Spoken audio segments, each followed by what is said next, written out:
And we should be live, everybody. Awesome. Woohoo! Hello, hello, Merry everyone Christmas, that's beautiful people.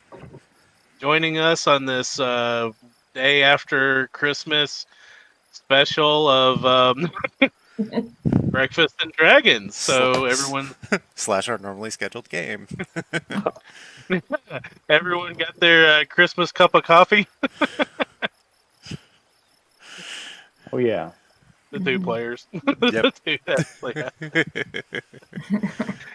So, as we last left off of our intrepid party, they had just found their newest friend. Whether he's a companion or an ally is yet to be determined. Hearth, a sentient construct from, well, not considered a construct, from the Arcadian Empire, reawakened. After a massive battle that seemed to take 4 hours Weird. worth of playtime, the party has slaughtered an entire ogre tribe They had it coming. with the head of the tribe apparently something a little more than what he was appearing to be. Giving you a cryptic warning that he'll be waiting for you within the cave, the party decided to to bed down and try to get I believe the conversation was a short rest. That was the hope. Yeah. And we will pick up right where you left off with two tents still aflame as you guys sat in Ben's protective bubble. So, do we want to start off by just taking that short rest? Can we do that, Bill? Yeah. It's D&D. You can do. The only limit is your imagination. Making sure that I can And a passive-aggressive GM. That's fine. I'm imagining hitting this take short rest button, and I'm asking you if I can. Technically, Oliver's taking a nap on Baloo. Yeah. Baloo yet again survived. Out of the summoned animals, Baloo survives. So I rolled a 5 on my hit die, so I'm just spending 1. There's that there. It brings me to 44 out of 45. I'm spending 1 to go the rest of the way up because I just rolled an 8 and I'm not 8 down. You guys didn't take a lot of damage in that last combat. We did not. Took a long time. I will, however. Ben sits down and pulls out his spellbook and takes a moment to use his arcane recovery feature because he is tapped. And Hearth, I'm sure you just had a really, really long rest. Yep. So Yeah. Hearth is going to leave the protective bubble, survey the fires and such, and make their way down to the bridge area with all of the dead bodies and just sort of stand there surveying and taking it in. As you step out of the bubble, just the scent of the tribal camp, the burning fires, the numerous dead. Like, they're still fresh dead, but they're dead ogres. They're still not going to smell that good. A lot of bodies here. At least 6, 7 massive ogres around the bridge, and just specklings of dead goblins everywhere. Who murdered all those people? I have no idea. That's so strange. Be quiet and need a nap now. Thank you. Hearth's going to make an insight check after hearing all of this.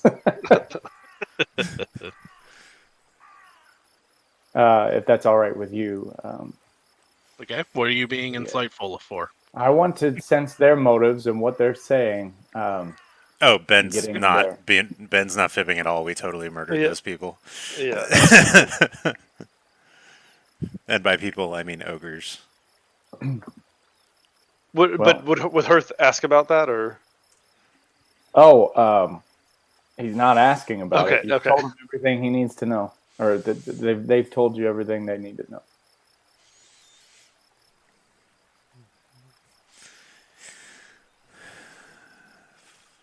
As Ben is kind of focusing and recovering a little bit and seeing Hearth wander off.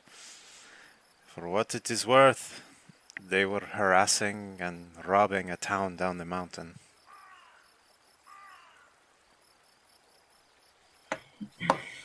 That and being controlled by some kind of, I don't know what that being was. Mm. Powerful though. It had horns. I saw horns. He just kind of like looks at you like, and horns automatically. Just kind of look at you and be like, and horns automatically make you evil? Oh, damn it. No. What do you mean, you people? There is no recovering from this. That was an awful comment, and I retract it. I apologize. And let's be completely honest, its horns were not nearly as pretty as yours. Yeah, they were evil horns, not cute horns. I mean, look at them. They're gorgeous. Not forget the tentacles. I'm just gonna get disguise Baby. self. And there they go. Okay. I'm going to shut up now. Ben buries himself back in his book in shame. So Hearth is going to start checking the bodies of the fallen. Just trying to see if any creature is still remaining alive. They are very dead. They're only mostly dead. Yeah, They've not been picked through yet. You have several goblins and several ogres just piled on top of each other. It looks like a lot of the fighting was centered to the southern side of the bridge.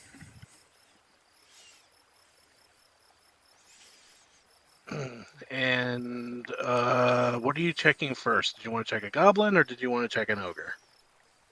Oh,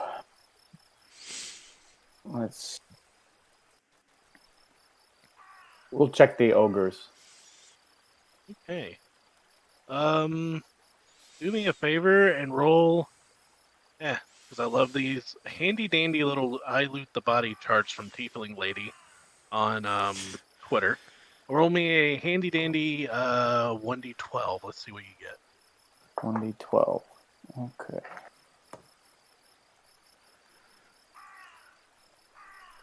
That is a 2. 2. You find rummaging through this ogre, you find various different disgusting things. Finger bones of various different animals. You can't really tell. Some look human, some look don't. Rotten food within pouches. Tribal totems, and a lot of the tribal totems that you're seeing are depicting the same tentacled face with 6 eyes. But you do notice upon digging through all these, there's something that does stick out. A very nice, pristine set of white gloves.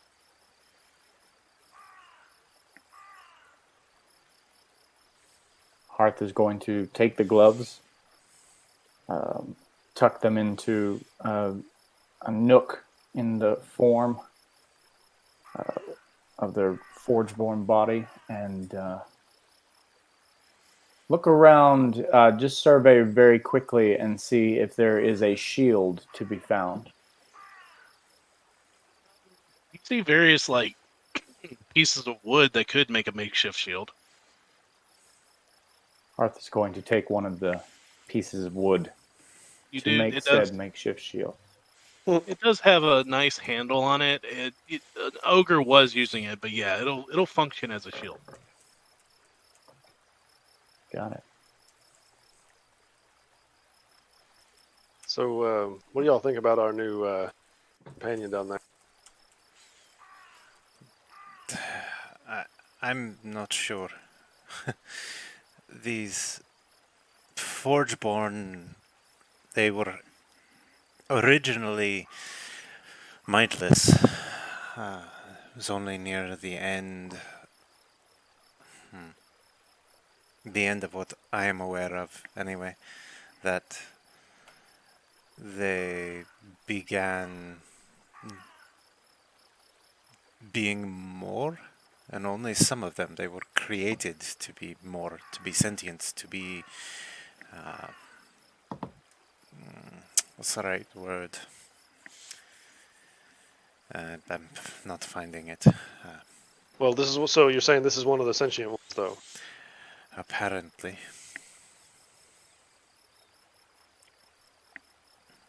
Well, he seems friendly enough. they Kind are. of Go ahead. some kind of ambassador, I guess.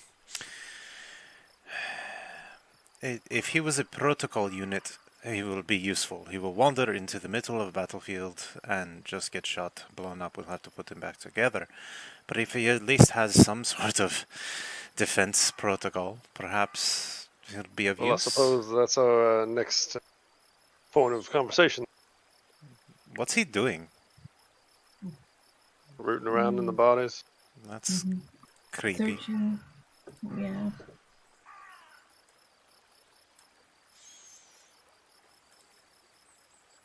So, Brandon, do you come back at this point, or are you still rooting around?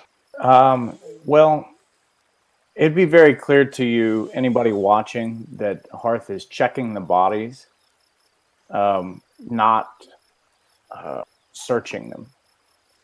So you're seeing like checking of pulses, a lot of Mhm. that happening.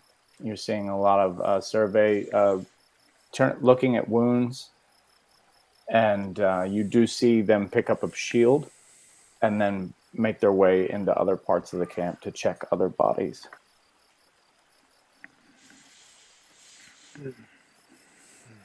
So, are we worried that our next course of action is going into that cave, right? I would assume so. If it was here doing any sort of instigation, then we should probably deal with it. It seems to be But perhaps not the because it has source horns. of the problem to begin with. So But it's not because it has horns, right? No, that's not what I was implying at all. I Okay, was me more too. worried I about the think. I tentacles think. than the horn. It looks like you are the only one with problems with horns. No, that was not what I. Ben pulls out his book and goes back into it. Kind of like laughingly smirks. In my notes, is Ben eats foot. Horns aren't bad. So Hearth, anything else you wanted to accomplish? Looking No, around the bodies? this is all just checking for wounded.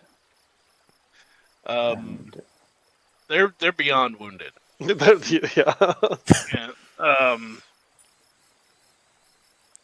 But as you step towards the front of the tribal camp, seeing the two bodies laying at the mouth of the entrance to the fence, you look back and you can see the stretch of what's left of possibly your airship that you were on, but does not look the same. Embedded in the side of this mountain, and you can see that the tribal camp has kind of grown up around this site, and it's been a long time. You can just tell from the rust and the age on the ship. Fits with their story. so Hearth will begin to walk back across the bridge after finding no sign of the living amongst the bodies, and make their way back to the rest of the party.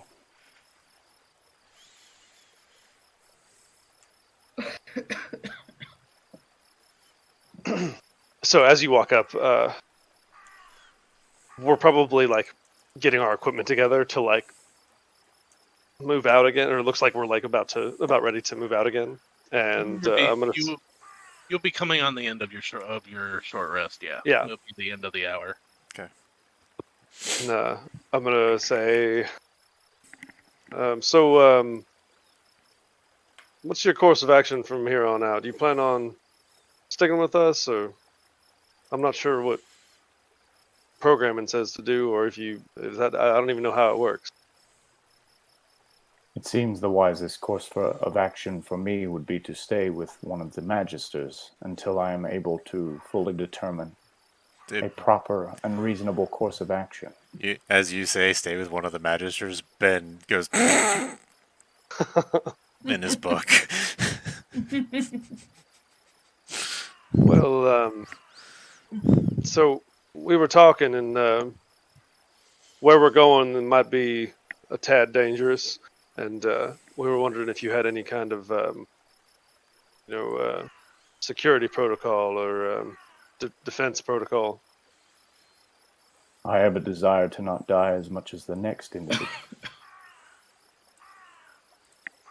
And so, what kind of things can we expect from you in a fight?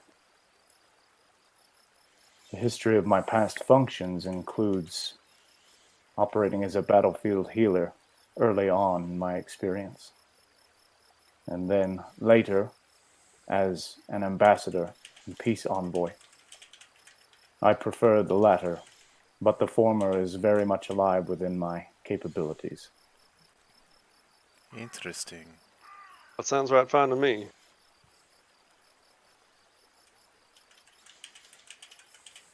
Seems useful. Jacob, did you spend hit dice? Okay. Yeah. Your health is still 43 on the table for me.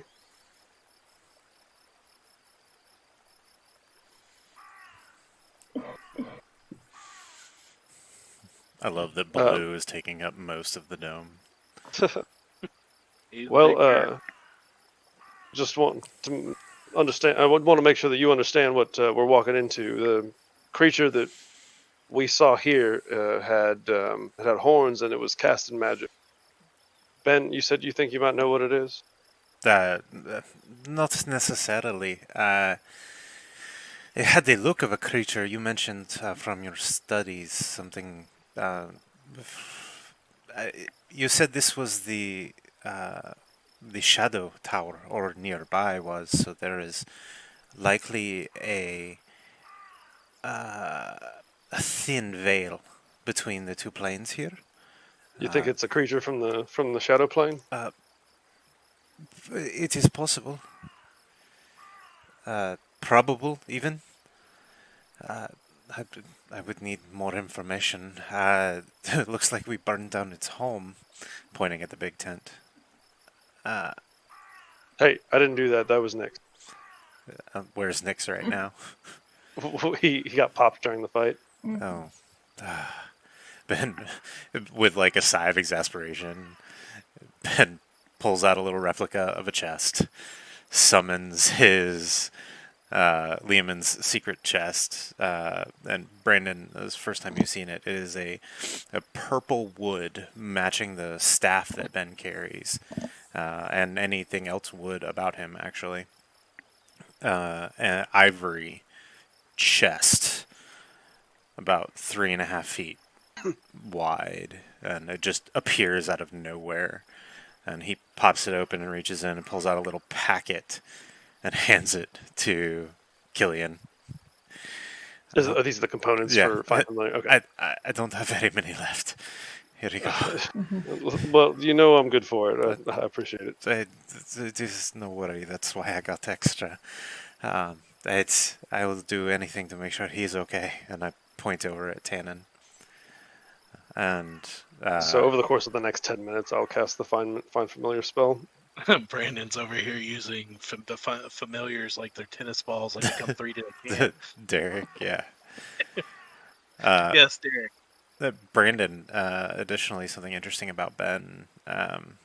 he has his eyes are golden, which is an immediate curiosity, and he's long and lanky and very tanned skin. Looks like he spent a lot of his youth in the sun. Dresses with a turban and but additionally, every time he looks over at Tannen or looks over at his familiar, that's this 3 foot tall savannah cat. When he says, I will do anything to make sure he's safe, like it's almost like a parent talking to his child. It's like Ben fucking means it. It is this undisguised care and worry.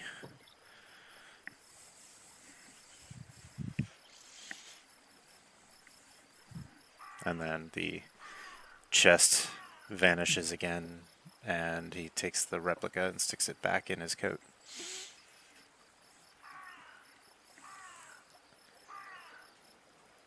So, coming to the end of the short rest, is there anything anyone else needed to do? Yeah, I need you. Wait, Nick. Never mind. I still have Nick's. I just need to revive it.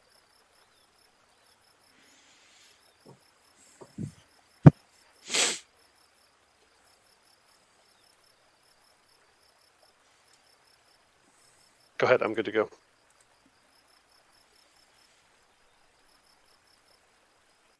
A dead bird appears. Oh, he's assigned to you. There you go. There's Yep. your birdie. Yeah, I was reviving. Cool. Alright. You didn't... I would...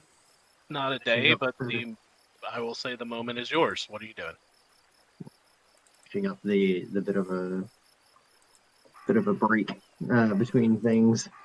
Oliver will stand up, give a long stretch, and scratch Baloo behind the ears. Well, friend, it looks like we have one more to go for today, I think. He will have the sword over his shoulder and look at everyone. Is everyone ready to go? I'm gonna count my arrows real quick and put them back. I'm like as ready as I'll be. I take this little like purple, lightly purple glowing ball and slide it into my the end of my pistol, and then you hear the hammer cock back, and then I'm like, let's do this. Okay.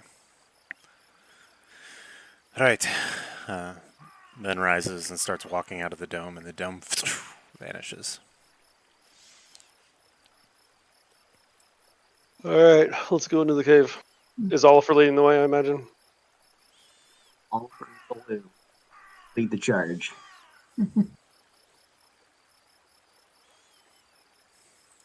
For now, I'm gonna have Nyx stay on my shoulder until I kind of see what we're getting into here. Sure.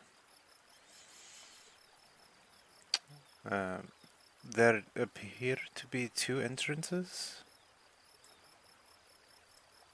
Oh, I don't know. Is the left side a cave, or is that just like a dark part of the mountain? There are 2 entrances to this cave. Hold on 1 second. I think I did something. Let me find your birdie again. There we go. Okay. Ooh, So many excellent. familiars on this map. No, I was deleting the bubble and it had Nyx selected too, and I hit delete. I went, no! Like, please don't let me actually delete the bird. So, yes, as you walk up to the mouth of this cave, there are 2. Held up 4, but there are 2. Did we see which one he went into? He, and I know it was 2 weeks ago, he dimensional doored away. Oh, okay. I think he just mentioned that he would be in the cave. Yeah. Can we see? Are they lit at all? You do see flickering light inside. On both sides? Yeah, but they're in a distance inside, and they obviously are around the bend. Like, you see darkness and flickering light inside. All right, so I'm going to do what I always do in situations like this. I'm going to take a page from Gandalf's book, and I'm going to see which side smells better. When in doubt, always follow your nose. And Ian McKellen has a big nose. Do you want me to make a perception check, or like what would you call that? Let's make a smell check. No, what are you? What is your sole purpose? What are you smelling for, or just Which side smells better? one side smells like cookies, one side smells like death? Is that what you're? Yeah, basically, yeah. Like, Where's the bakery? Yeah, give me a perception check. that's a 14. Both walking from one mouth of the cave to the next, trying to determine the eeny meeny miny mo of the D&D world. Both of them smell of death and decay. Okay, so you see Killian walk up to each like entrance, and you probably hear him go, and then like you give him like if anybody gives him a weird look, he'll just like shrug and be like, my uncle always says follow your nose. So unfortunately, this one smells like death and decay, and this one smells like decay and death. So not much of an option here. Anybody have any better ideas? Well, we could cover more ground if we split up, but I'm terrified, so let's not. That's always a good idea. Yeah. Let us stick together, I think. How close are we to the edge of this cave? Well, I mean, we're looking into it. Yeah, you're looking right into it. Can I use some of like my investigative rogue like ability, either like the eye for detail or just looking for clues to see like if one path is more worn than the other, or Yeah, so you can roll an investigation check if you want.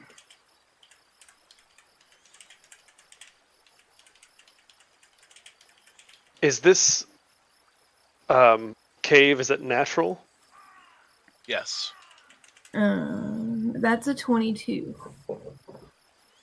With a 22, you guys see Larissa kind of peer down and check the soil, check the ground. And one thing that you start noticing, Larissa, going into as this dirt and earth of the outside leads into the rock and soil, that the black and dark, rich soil that usually is in the bottom of the cave.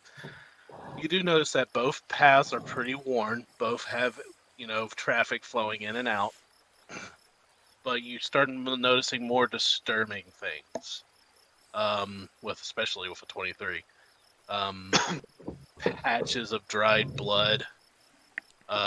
Areas where it looks like someone or something was drug into this cave and they were trying to claw and get away.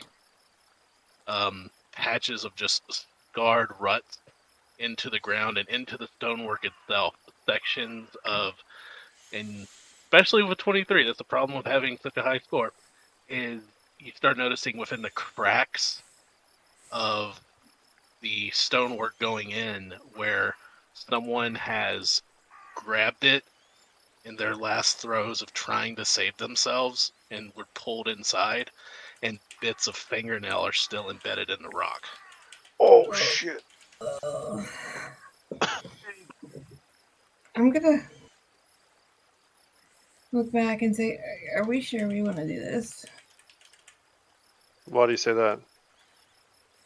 I'm just gonna point to fingernails in the rock. And then it looks like someone just got dragged down this way, and there's just blood and fingernails and. So this doesn't seem to like unsettle Killian. Actually, he seems to get like more serious. Like he's always pretty like easygoing, kind of joking, but you see like there's no hint of that on his face anymore. He's like pissed. I can- honestly don't know if we have a choice. I can go in first, just to see if I can see something, but whatever did this. Well, that's I up to think- you. I say we leave it up to our big friend here, and I put my hand on Oliver and his friend, the furry one. But if you want There to, is no doubt in my mind that this will be dangerous, but whatever is in there, I will go to face it. I hope you will join me. I Oliver, don't I think I don't. can take I, it alone. I'll be I- right behind you. I don't think there was Yes. a question of us leaving you here to do this alone. No. That I don't know what help I can be. If anything, I'll give you a bit of a jump. At the like, as far as I've gotten into the cave, I'm gonna expend one charge of the Wand of Secrets, which I don't use this very often. Which I believe. One of secrets. It basically just shows you like hidden doors and traps, right? I believe so. Yes, I believe that is exactly what it is. It's within 30 feet, and within 30 feet, I can expend one charge in any type of secret door or trap. The wand pulses and points to the nearest one near me. And which mouth of the cave are you doing it at? Left or right? We were going left, right? It doesn't matter. Okay, I'm gonna go left. As you go to the front of this cave and you hold this wand up, expending this charge, there's no vibration. Okay. Well, shall we? I don't. Yeah. Yes. I have here in my notes important Google Drive character notes that Killian is under the effect of Gift of Alacrity still. Yeah. It's a magical Google Drive, but I think, does anyone else feel like they would benefit from that more, or I'm not a fighter. It is very useful when you have done it in the past. So Good direction. Come here. And Ben places his hands on either side of your head and mutters a few words, and rotating spirals of green go up and down his fingers, and you see time almost dilate for a second. And you are blessed with the Gift of Alacrity as well. with the D8 on initiative rolls, D8 right? on initiative, yes sir. Beautiful. And I still have that as well. Correct. They're Okay. not concentration, it's just Cool. a boon. And as Right. that happens, Hearth, I'm going to step forward to Oliver and just look at Oliver, and then basically open up a hatch kind of on the front of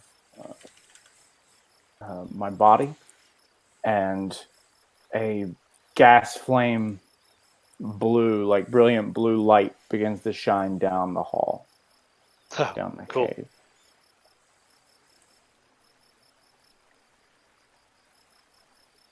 Right. So with that, like how well lit is the area? It is of where we're going. going. It is effectively going to give us sheds light in a 120-foot cone. The closest 60 is bright light, and the farthest 60 is dim light. Solid. That's cool. Nice. I will follow suit, I guess. And Ben taps the tip of his staff and creates the light spell.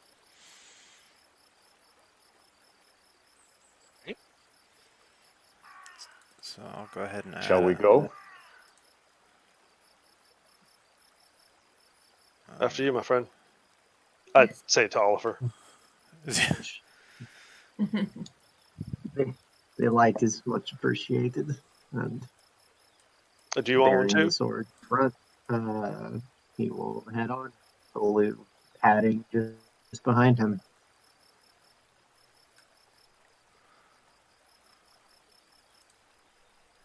Oh, at this point, as we're moving forward,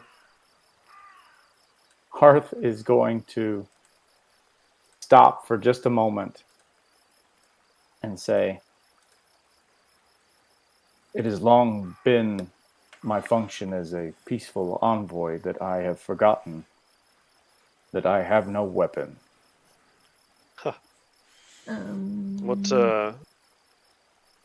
What kind of weapon do you prefer? Something simple.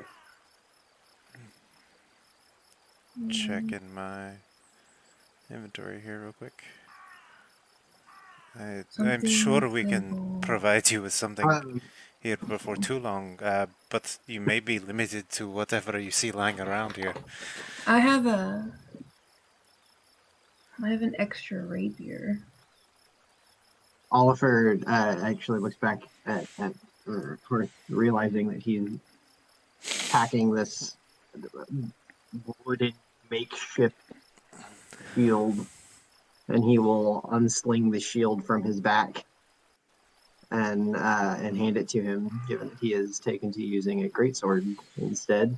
Um, uh, and then will remove uh, one of the hand axes from his side. It is not much, but the shield at least should serve you perhaps a little better than that. It looks a little large for you. I'm surprised you even want it. There, just here. And he hands over the shield and hand axe. Clunk, as the other one just drops, and this is much appreciated. And takes both of them. He's not going to do much with that little axe there. Do we got something else for him? For the rest of the party. I have I'm some gonna- pistols. I'm gonna pull out the extra rapier I have and just be like, I have this. Though much The appreciated. only other thing that I have is, and he pulls off the large, like bone spiked maul Mm-hmm. that was on his back. I do not think this would work as well for him.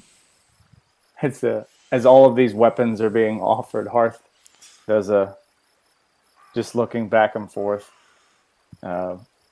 Warmly sculpted but expressionless face between the maul and the rapier and the hand axe and the maul and the rapier. I believe this will serve me just fine. All right, if you say so, let's go. Mm-hmm.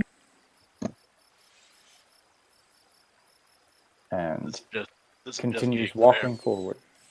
This is just me experimenting with the light source. See if I can actually put a light source on Hearth. Are we supposed to be seeing something different? Because we're not. Yeah. The light sources officially came out with Astral. I also have a aura up on Ben for his light spell. Yeah, that might be. Yeah. There, I can move away if that helps.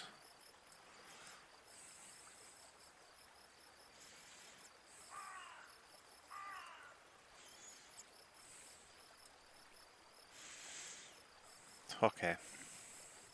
So, Just playing around. shall we Oh, yeah. continue on? Yeah. So, how are we entering this cave? At the back of the group. That will be somewhere in the middle, probably. Yeah. Tannen, my friend, do you mind going and looking ahead? I'll bring up the rear. And Tannen, you see Tannen give that cat cockeye, like, the fuck? But he will venture off into the cave, seeing what he can see. Yeah. The first thing you see, Tannen, as you're coming in, is several crates and items stacked up against the wall as soon as you come in. The smell of this place is like a tomb. Okay.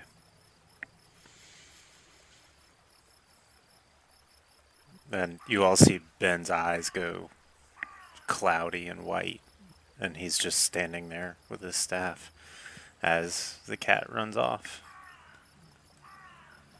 The cave is very, very dark, and it almost feels like the shadows of the cave are just swallowing up the walls as you move forward.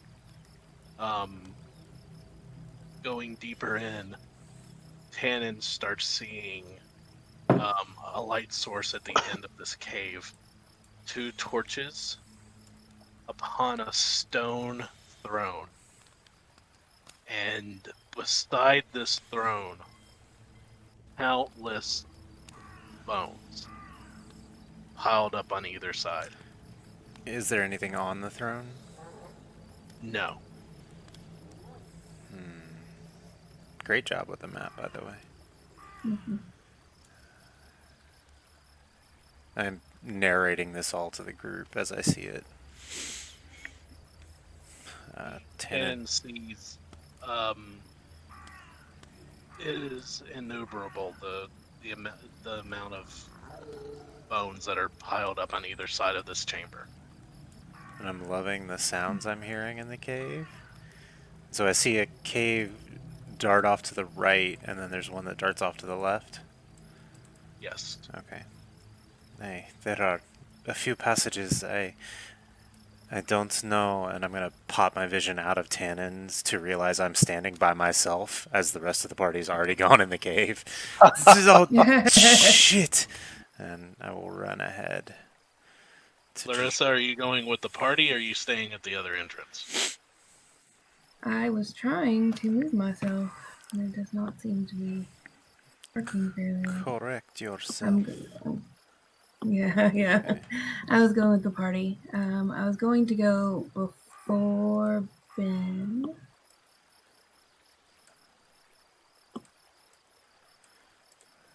Is that better for a...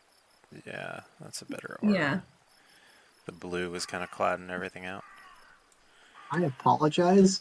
My pen just exploded and started leaking ink all over everything. Oh, I'm gonna no. go clean that off real fast, and I will be right back.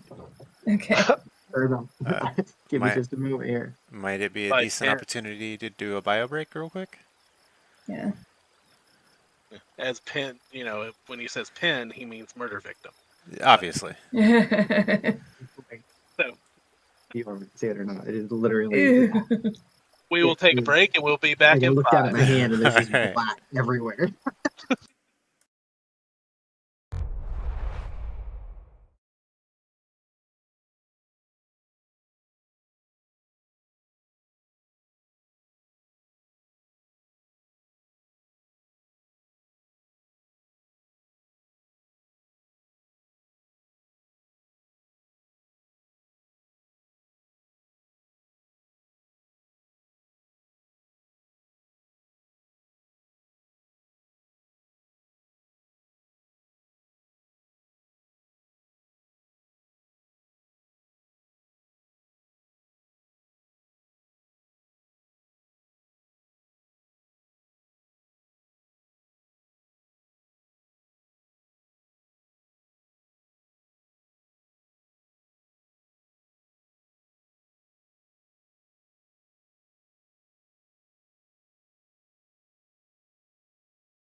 Seems we're muted. Shouldn't be.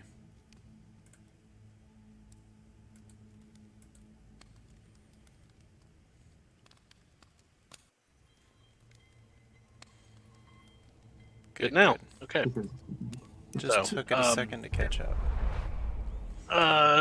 Stretching as far back to the end of this cave, your light source meets two torches that set like bookends on the side of this throne that appears to be carved within the mountain itself. Beside it are just piles of just carnage and bones that ring this small little alcove with the throne.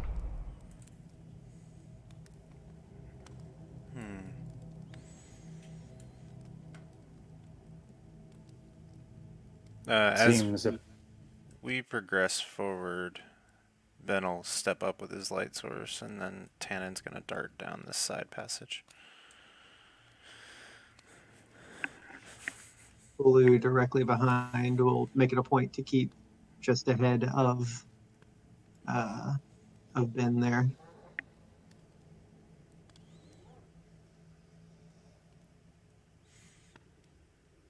There are some sort of cells that way, and he points off where Tannen is. Some sort of prison cells, maybe?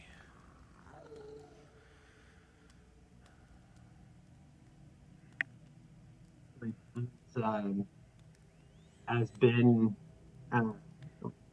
looks back and sees Ben is glazed over as he's seen him and Killian do, he'll take Ben's hand and guide it over to Baloo's like shoulders. So like have him there Perfect. holding Baloo, and then let Baloo kind of guide him. Being Eye Bear. Forward. We've been invaded by a bot. Yeah, I don't know how to get rid of it. Jacob, if you don't mind hopping on the chat, yeah. Yeah, I got it. Oh goodness, Yep. that's the first time I've seen that much come through.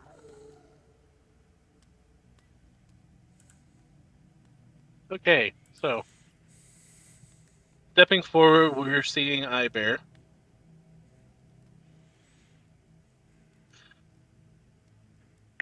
You go, or you're still looking through Tannen, right? Yes, I am. You see, as you saw, two prison cell doors. You're able to see through these metal workings, and you see more fresher bone piles within the cell. Interesting. And Tannen will continue forward until he kind of gets a good view of all of it. And then start making his way back this direction. There are cells over there, but they are all empty, devoid of life. They're full of bones and death.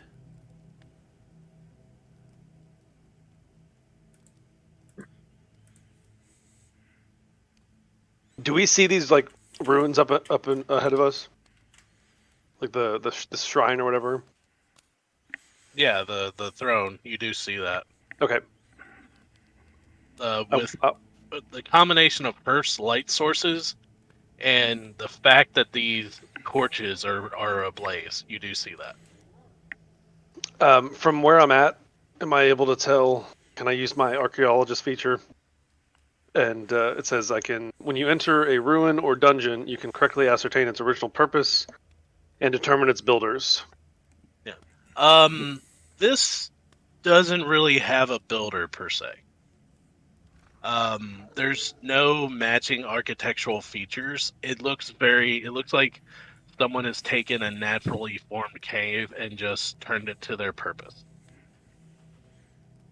very, very crudely carved, as if maybe the orcs did it themselves.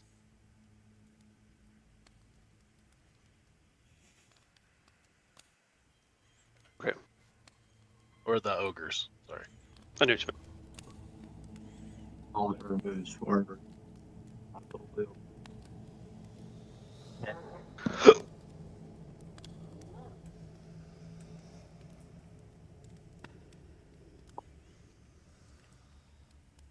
Is anybody else losing Jacob? I didn't hear anything there. Yeah. I'm getting bits and pieces. Yay, laptop mics. That's great. Yeah. So as Oliver moves forward, Baloo will kind of rub his head back on Ben and kind of just saunter forward, guiding Ben along with him. Is that better? Yes? No? Yeah, absolutely. Yes. Yeah, you're fine. It's not as sensitive as your mic at home. Not quite so good as that one, no. So, Tannen, being Tannen, is gonna just dart across and go down and check this portion out as Ben is find it- just hanging onto Baloo's shoulders. You, as you cross over, you come into this room that's just a mash of just stockpile of goods, broken barrels, broken boxes, the smell of rotten food, boiled fruits, just various different materials just left to rot. Interesting. Well, and does it appear to be relatively like that's it? Just that chamber and then the entrance? As Yeah, I it doesn't peek my head around. look very big at all. Uh, And you Tannen, find the other entrance. Tannen will recall back, and Ben's eyes will clear out. This appears to be it. Are you in here somewhere? I guess the I'm gonna throne is appropriately dramatic. Hearth is going to say out loud. It seems that the probability of a positive resolution to this is low. And with that, Hearth is going to use a protective bond or an emboldening bond feature. The effect is going to occur on Oliver,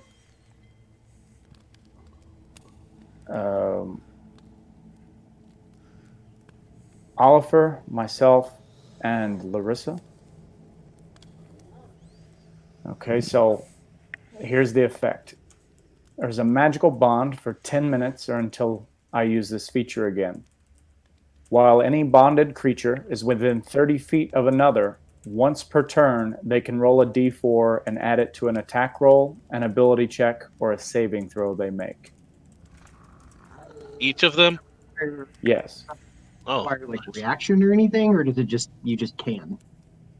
you just can. Hashtag As long as blessed. you're in the range, yeah. As long as we're in range of each other. Second thing, emboldening bond is strengthened at the higher level. Whenever a creature affected by it, so in this case, Oliver, myself, or Larissa, is about to take damage, a second bonded creature within 30 feet of the first can use its reaction to teleport to an unoccupied space within 5 feet of the first creature. The second creature then takes all the damage instead.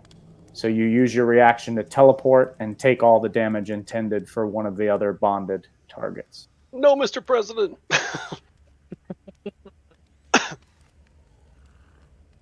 That's cool. You're muted, Trish. Noted. Cool. Oliver now has a use for reactions. Okay, so just let me make sure I got this right. So for 10 minutes, there's 1d4 that can be added for attack rolls or What was the other? Saving throws. Okay. And then there was the second part where ability checks. And ability checks. Okay. And then the second part where you could teleport within 5 feet and then take all the damage from that one. Yeah, you can use your reaction for that. But you have to be within 30 feet of either Oliver or you have to be right. Yeah, Cool. you have to be within 30 feet. Almost in response to Ben's comment of "Are you here?" You see from the shadows, and God, I hope this works. You hear from the shadows. I just want to see you enjoy my works. Okay. It came through beautifully. What Brandon, what did you do? Was that like visible, or did we see something? You would probably see coming from Hearth streaks of blue and copper faint light channeling through the space and wrapping itself around Oliver, Larissa, and myself. It's not a flashy effect, but you notice something happens. Cool. And Okay. Oliver and Larissa, you would feel these new abilities immediately.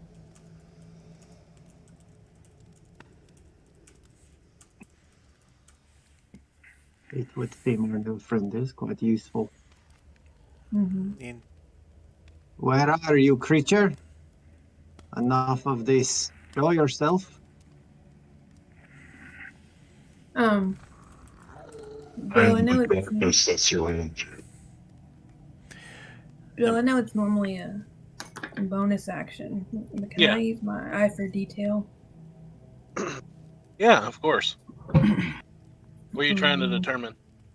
The eye for detail lets me look for a hidden creature, or object with a perception roll. Okay.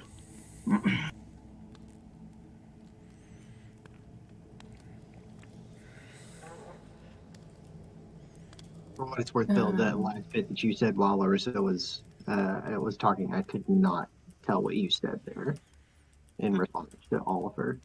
The sound came through. I just didn't understand what you said. Yeah. Yeah, it was just because multiple people were talking. It wasn't a pickup issue.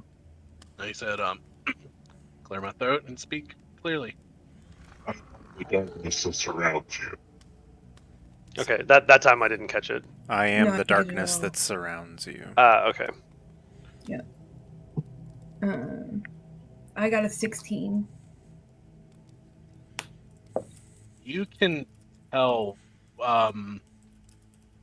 you see movement within the shadows of, as well lit as this cave is, with the combination of Ben's light, Hearth's light, the torches that are going off. There's still dancing shadows between the crags and the rocks, and it almost appears with that 16 that these shadows are moving a little more than they should.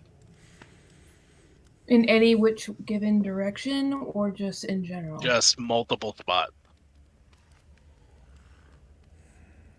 Are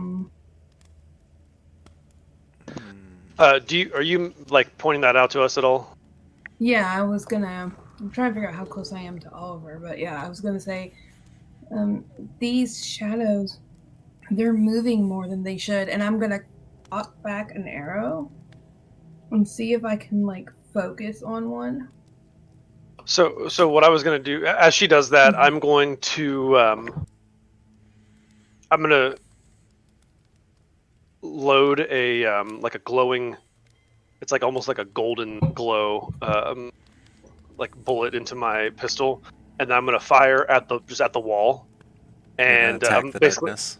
Yeah, well, I'm casting Celestial Burst, which if it hits an object, the object emits bright light for the next 6 seconds in a 30-foot radius. If I hit him, he takes damage. So let me know what you want me to do here. Where do you want to shoot this? So where is she seeing the shifting shadows? She's seeing the shadows shift around here, where I'm clicking. Okay. Then I will shoot it right into the wall, like right here. Okay. And for Okay. what it And then is to worth, me seeing.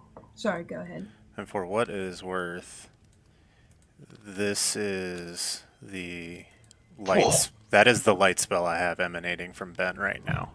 Cool. So all of that Okay. is lit up. What is that? The aura? Aura? That's his aura. That is the light spell emanating from his staff. Jesus, that's bright. Yeah, I'm gonna turn it down. So I turned it what? up so everybody could see it just for reference. So seeing Killian attack the shadows on the right, I'm gonna point my arrow to the left. Okay. And I'm gonna So- try to time it. I'm gonna try to time it when he throws, I shoot. Okay. So first off, Killian, since yours is an area of effect, it's not going to hit a target where you said you're shooting, but give me you said 30 feet for the area of effect, right? Yeah. So okay. It's the Celestial Burst spell is a single target spell. It just says if it hits an object, it takes no damage and instead it emits bright light in a 30-foot radius until the end of your. So you have So to. if I don't Sorry. if I don't hit anything, it'll light up the wall basically for a turn.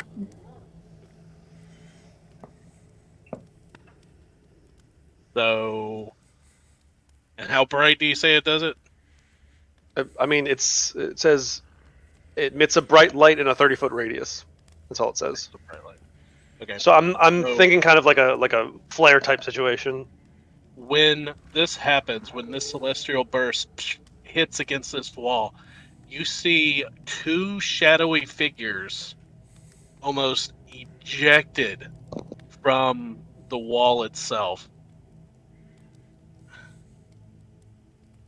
as they become visible.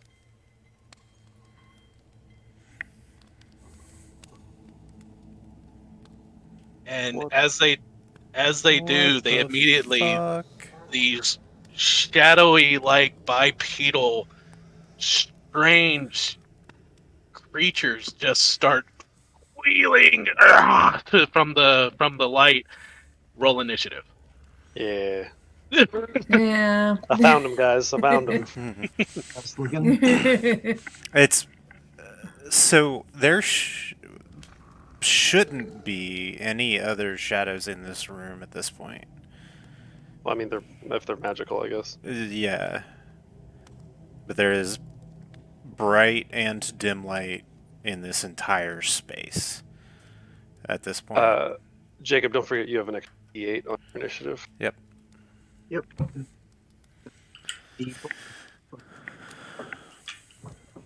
Does your light spell act like daylight? It does not. That is a difference. Okay. Trust the DM. I'm not arguing. Okay, so roll initiative, everybody. Yep, Mhm. got it. Yep. Done. The extra dice rolls on this initiative are freaking clutch. A 7 on my D20, a 7 on the D8, and a 4 on the D4. Holy shit. So Oliver's total on that is going to be 20, not nat. Hold on. There's a lot of stuff on this map, so I'm having a little bit of a problem trying to find everything. That's okay.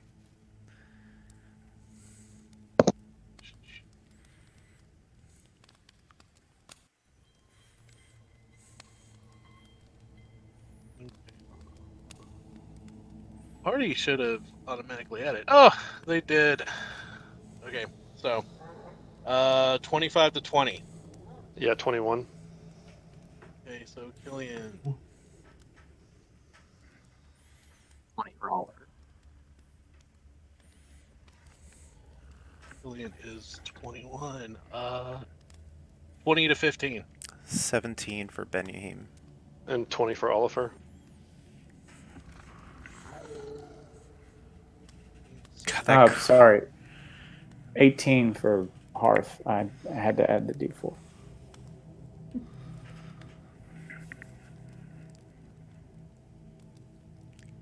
Spoopy. Why didn't Hearth get added? Hearth is on the map. There we go. There's Hearth.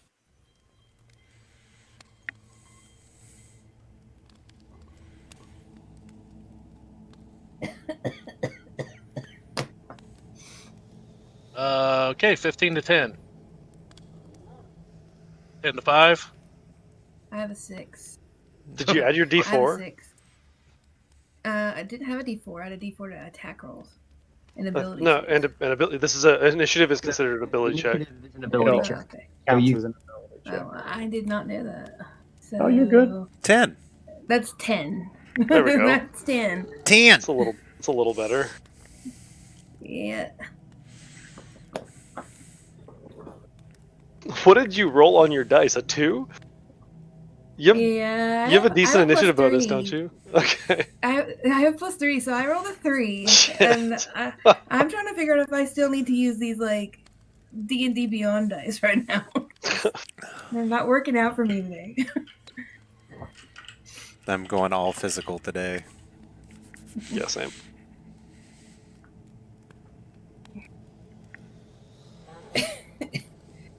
It's the shirt, Bill. It's your trash panda shirt. It's killing me. See, You love that shirt. it is. What does it say? My rolls are. My rolls are trash. Oh, It's nice. got You brought that on yourself. I did. That was her Christmas present. Is her rolls. Okay, so starting off, Baloo. Baloo goes before me? Yeah, Baloo. the axe on Oliver. Yeah. I think he. What was Baloo's? Why is he at the top of the round? I actually forgot to roll Baloo's. We've been Oh. doing those on the same Yeah, as your Baloo. initiative. So Oh, okay, so never mind. Never mind. it should be Oliver and then Baloo. Based on previous. No, it's gonna be Killian. Baloo was It a should be Baloo. first. Baloo was a 21 for some reason. Okay. He's a fast bear, man.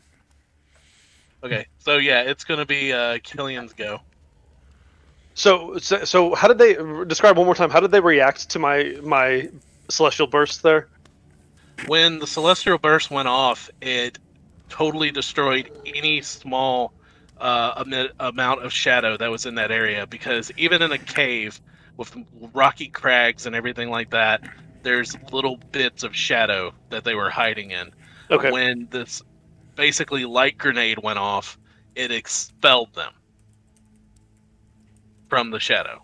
Cool. Okay. So do they seem like they're pissed? Like they're shying away from the light?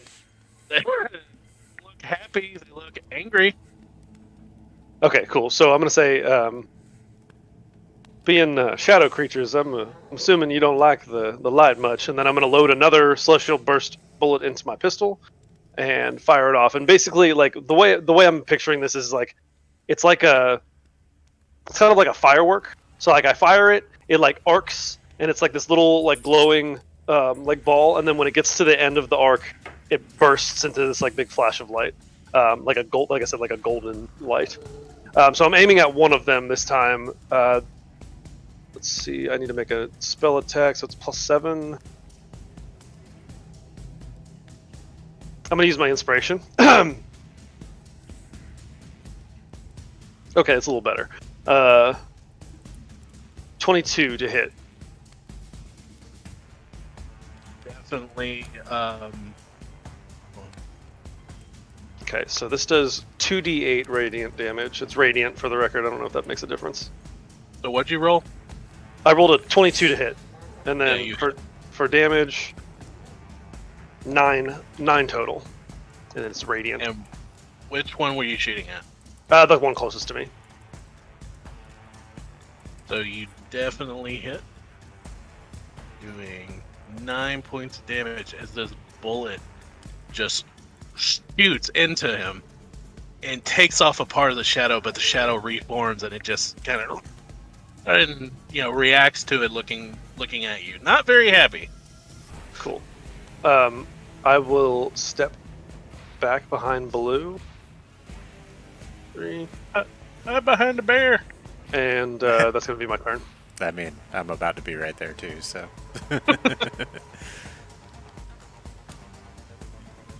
I am done. All right, Oliver.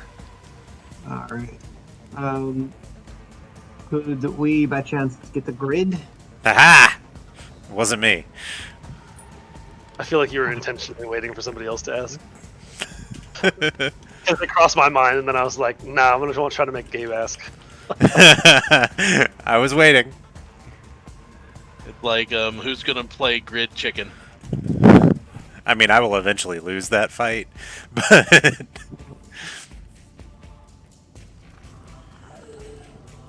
As Bill Oh, no.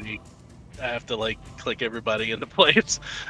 So I had both of my characters selected so I could move them simultaneously, and then when I clicked to snap to grid, Nick snapped on top of me, and I can't get him off of me now. He loved you. Okay, thank you. I have to sit here. It's like, break it up now. Break it up.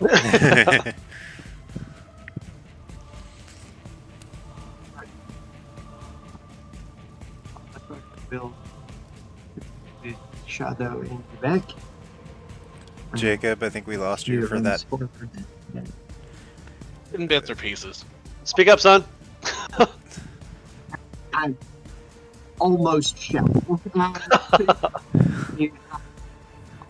Will run up to the shadow in and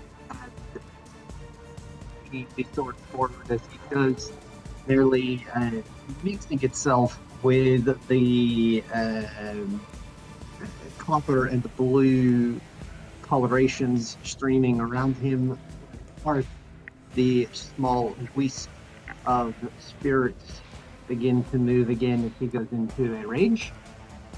And he will make 2 attacks on the ship. I feel my voice is all over the place today. Goodness gracious. That's fine. It's not like we play D&D first thing in the morning. That will be a dirty 20. Oh, wait. How many times per turn can I add the D4? Is that to every attack, or is It's that once. It's just- once, I believe. just once per turn? Okay. Once per turn.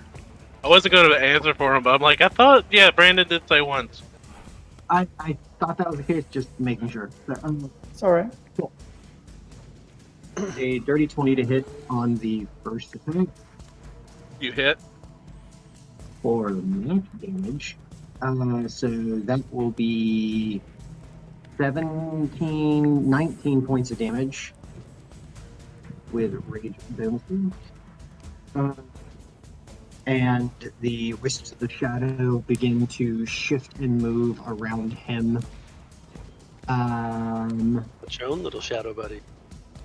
And I will make second attack there. Ooh, I had a D4 that one.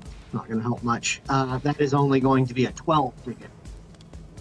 That is not going to hit. Then that will miss. That will be it for Oliver. I technically did not give a command to Blue, so Blue probably is not doing anything this turn. Because that requires my bonus action to tell him to do something, right? Yeah, he's just looking No, very he's confused. an independent creature. He's just acting on your initiative to keep life simple. Yeah. He's not. It's not like Beastmaster where you have to command him. I believe you can shout out a command, right? He. Given what is happening, then I mean he would probably react to a threat and run to the closest thing. So he would. Okay, so here comes the bar, running over Hearth. Roar! I apologize. No, Jacob, you are correct. It does take a bonus action to command how the creature moves and what actions it takes on its next turn, or you can give him general orders such as attack your enemies. In the absence of new orders, it will act in the fashion that is appropriate to its nature. So, defending its allies. He was referring to his forward. I feel like that's a pretty natural response then, without having Kevin like boosting some shit.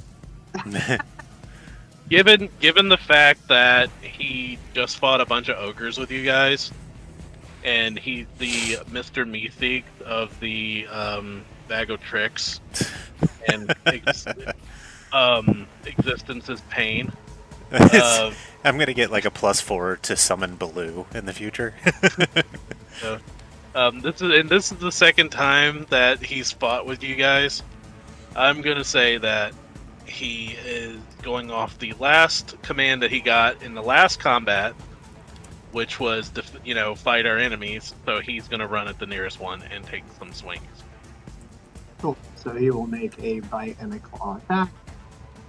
Actually, he's in Ashton there. Both areas.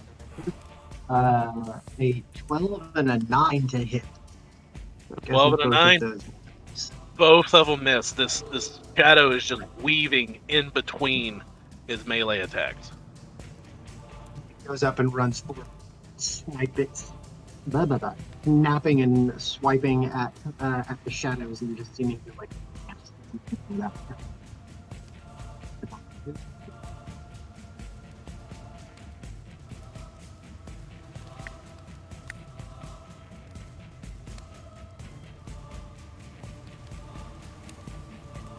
Was that the end? Okay. Should be Yeah, Hearth's turn. that was it. Awesome. Hearth is going to use a sacred flame on this shadow here. That creature, whatever it is. It needs to make a DC 15 Dex save. These are actually surprisingly dexterous shadows. I will say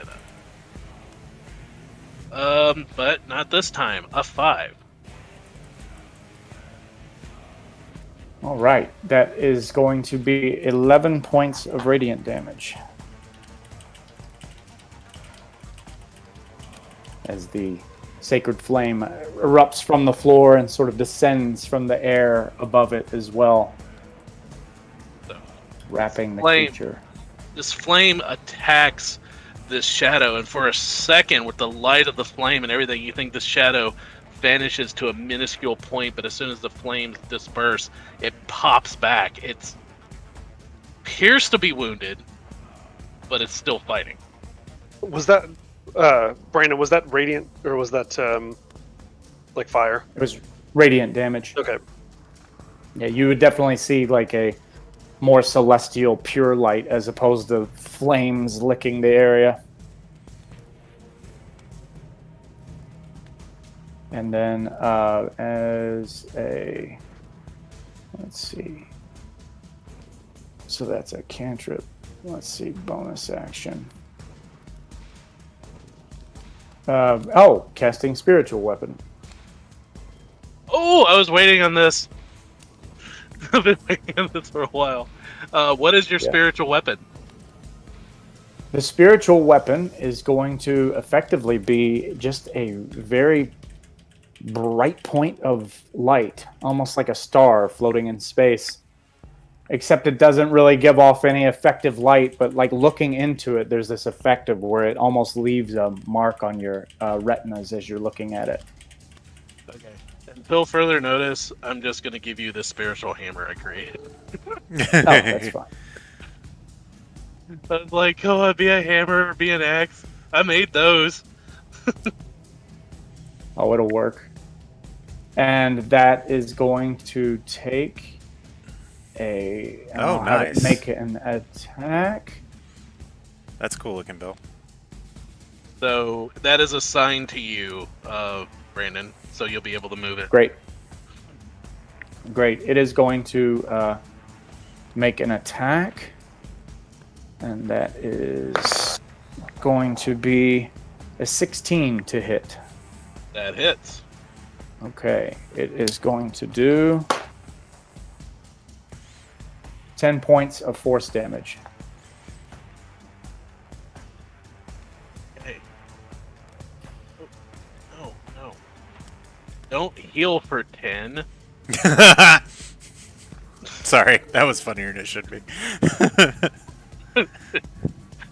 I was like looking, I was like, why isn't that reducing? I see it pop up 10. I went, no, no, no. Alright. So is that your And round, that Hearth? will. Yeah, that's just as a movement.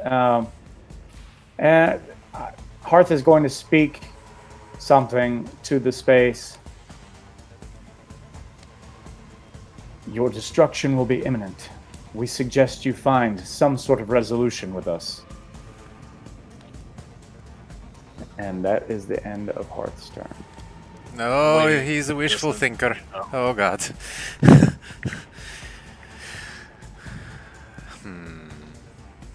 And these creatures are very obviously being threatening towards us, yes? Yeah. Okay. None of them have made an attack yet, but yeah, they're kind of threatening creatures. Okay. Looking between Oliver and Baloo, I know that Baloo can handle himself, so I'm not worried about him. Oliver, on the other hand, I'm a little concerned about. He tends to be squishy. Yes, that was a joke.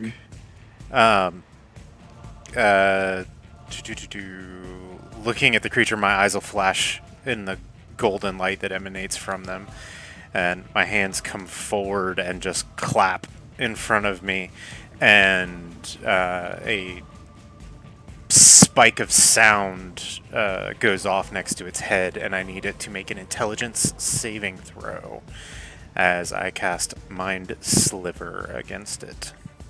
Is it the one that everyone's been beaten on? The one that Oliver is next to. Okay. Because Baloo can handle himself. I'm not worried about Baloo.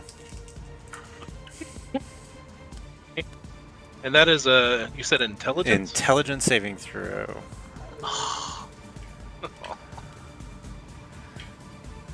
So that's a -2. Sweet. I love these creatures. So it's going to take 11 points of psychic damage. And it must subtract a d4 from its next saving throw. So I will remember that for you. Do that. And feeling the psychic energies connect very strongly, and it feebly attempting to defend against them.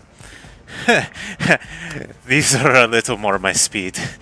And Ben will sidle up next to Hearth, and that'll be it for his turn. He will command Tannen, though, to come and stand next to him. And that will be their turns. Tannen will take the dodge action. And that's it for me. Looks like Nyx is up. Oh, he should have gone with me. Yeah, you guys. Oh, okay. I'll fix it, but we'll just go ahead and take his move now.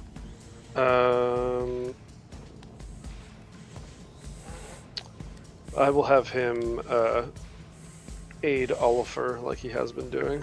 So. Okay. He's giving Oliver the help action. He's a beast. No, he's a what's hawk. hand? Which is a teeny tiny beast. What is Tannen doing? Tannen went with me. He ran up next to me and took the dodge action. Okay.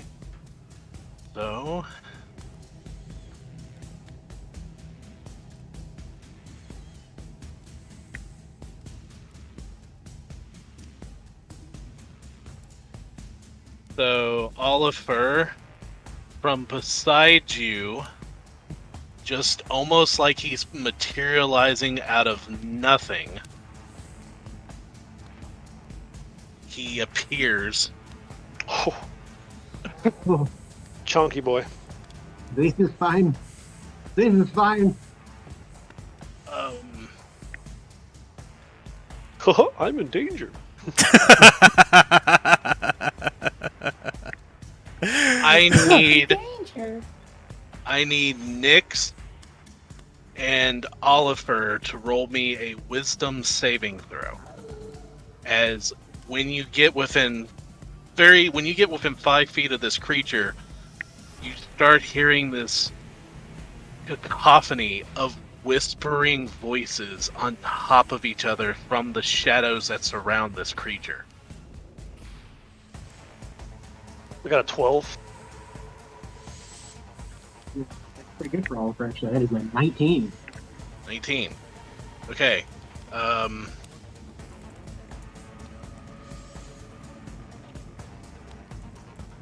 You take must be 6. You take no damage. Whereas Nyx takes 10 psychic damage. God damn it, guys.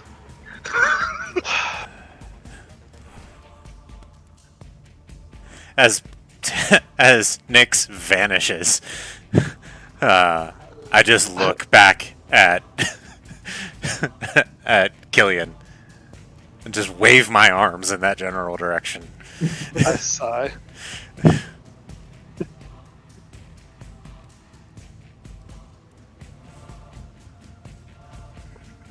Me too. Maybe a little. So he looks at Oliver, and he kind of looks at Oliver strangely as he draws this shadowy like glaive from his back and goes to attack. I see you are not alone, warrior. Interesting. And he takes 2 glaive attacks at Oliver, swiping in with this massive glaive. Got to beat a 15 AC, so not terribly hard to beat. He will Go ahead. only hit you once. You said a 15, right? That's what he 15, yeah. said.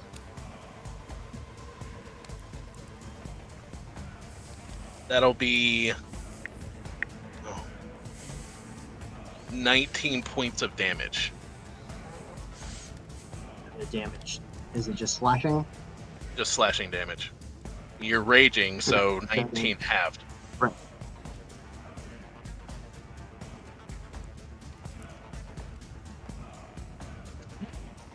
So as he makes that statement of me not being alone, the swipe comes down like cleanly at Oliver, and the wisp of spirit kind of like form a barrier, preventing a large portion of the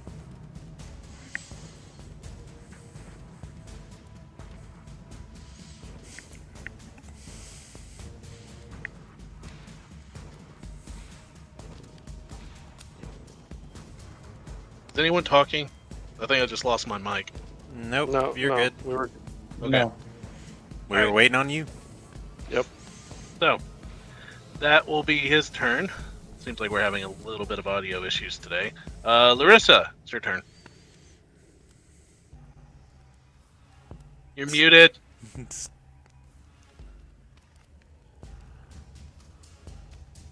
Hello. Okay, Hey. I'm going to move here behind Bo, like 30 feet.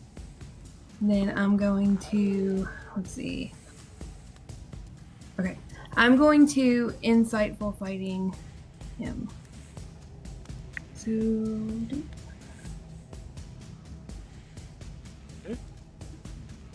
I'm rolling. That's a 22 on my end. Oh, I think this is the highest charisma creature you'd ever done that. Yeah. It's, yeah. Deception check. And he doesn't make it. Nice.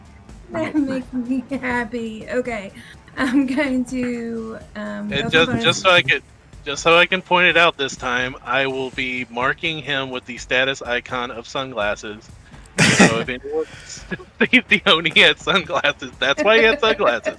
Because insightful fighting is on him. Because his future's so bright. He's got to wear shoes. You've been telling all of us to deal with it. Now we prove it on it. So I'm gonna try. It's because of all the to hit light him- that we brought into this cave. Hmm. Try to hit him with one of my remaining arrows. So Someone's running out of arrows. I am. Wait, I'm gonna use my lucky. No, I'm doing that. Don't forget you have a D4 to add to an attack. If you want. That's fine. That's 24 on the roll. And who are you shooting, the Oni? Yes. 24 does hit. I would hope so. Okay, and then hold Ah, on. we are screwed. You want me to just add it all up like normal, right? Yeah, damage. 21 points of damage with the sneak attack. Okay. You see this arrow just kind of chunks into his shoulder as he's coming down for another swing on Oliver, and he just kind of eyes you. And as he looks at you, you start seeing this shadowy like smoke just coming out of his eyes. Okay, now I'm done. It's like I'm used to something haunting me anyway. Let's go.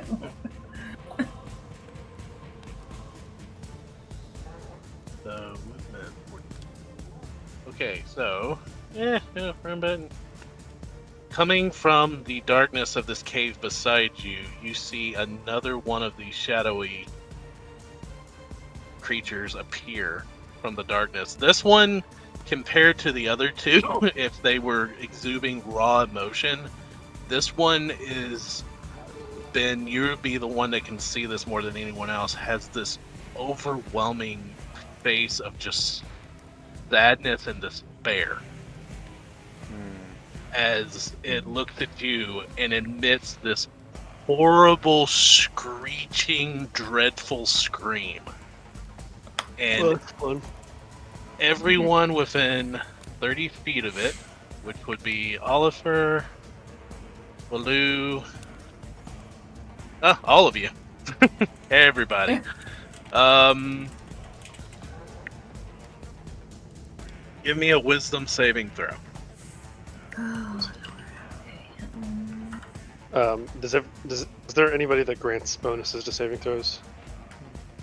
I have a anybody plus else? 4, I think. Well, depending on what turn it is, if you've already used your +4, you can only For my use it once per initiative. turn.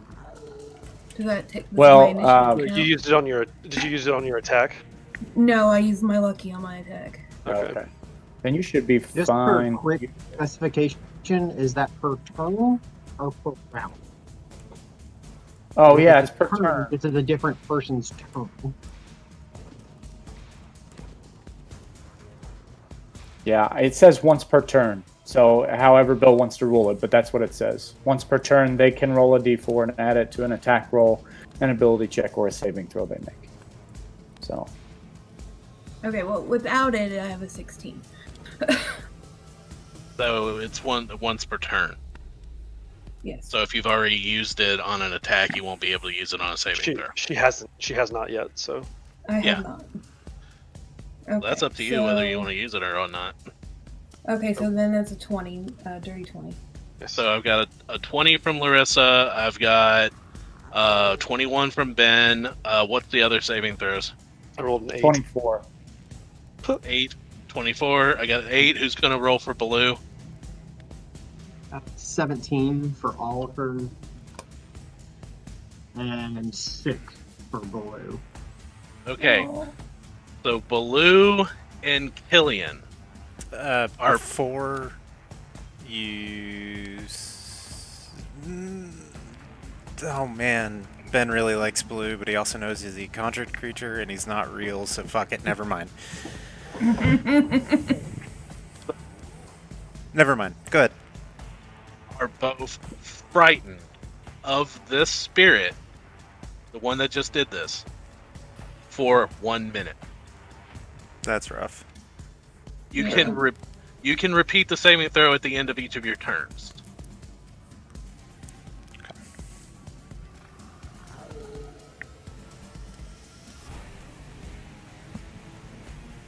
That was his action. Spirit number 2 is going to step forward, and now that Baloo is frightened, he gets advantage on all his attack rolls versus the frightened creature. As he is a terror of anger. So that is...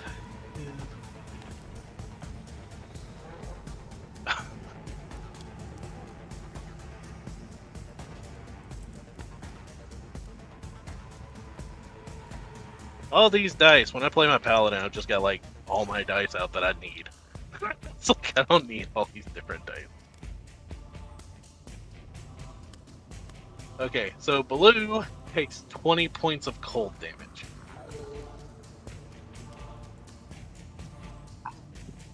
From that creature. And the Shadow Spirit number 3 is going to step up and take 2 claw attacks at Oliver.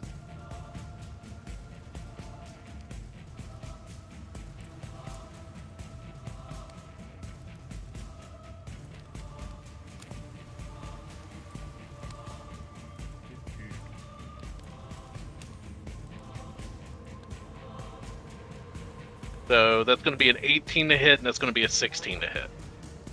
Oh,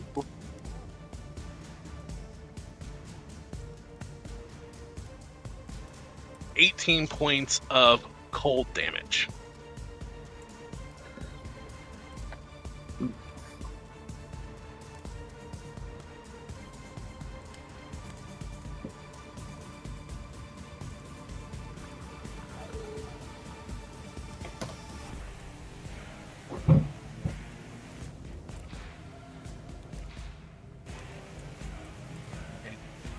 That will be their turn.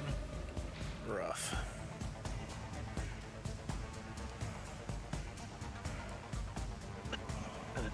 Killian, it's your turn.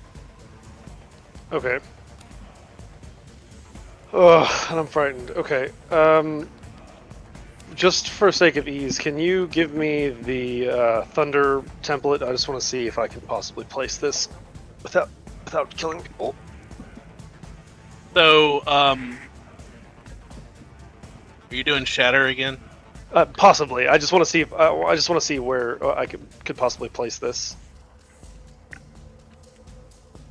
Thank you. So cool. We still have to have a sharing day. Do. I've renewed my subscription for Astrals, so I also did. Because it's worth it. yep. See, you said these things are dexterous, but all the spells I have are like dex saves, and I don't want to have to roll because I'm going to roll a disadvantage. So if I make it save, it's going to be a little easier here. Okay, I'm just gonna. So Killian pulls out basically a lighter, like one of those called the metal lighters with the flip top. Zippo. Zippo, thank you. Zippo. Cannot think of the word. He pulls out a Zippo, strikes it on his leg, brings it up to his lips, and then he blows on the flame. And instead of going out, the flame like floats in the air in front of him, grows, and then shoots out towards the Oni. So I'm casting Sacred Flame. He has to make a dex save. Now let me know what he gets. On the Oni.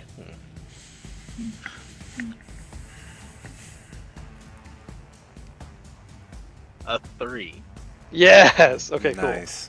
That's 2d8 radiant damage, if that makes a difference. So that's a 6 plus 1. So 7 radiant damage.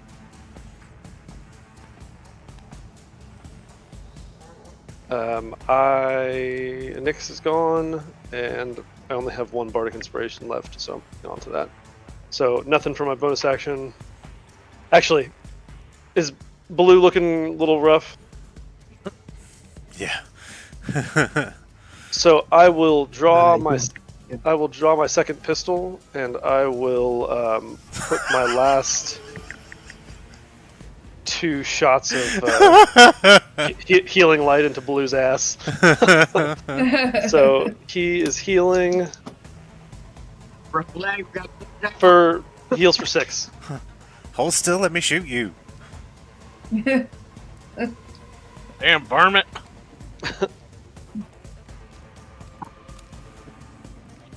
So that was he heals for 6. So I got it. All right. Is that your turn? and Okay, Oliver. So, Oliver will bring attention towards the Oni and will make 2 attacks. That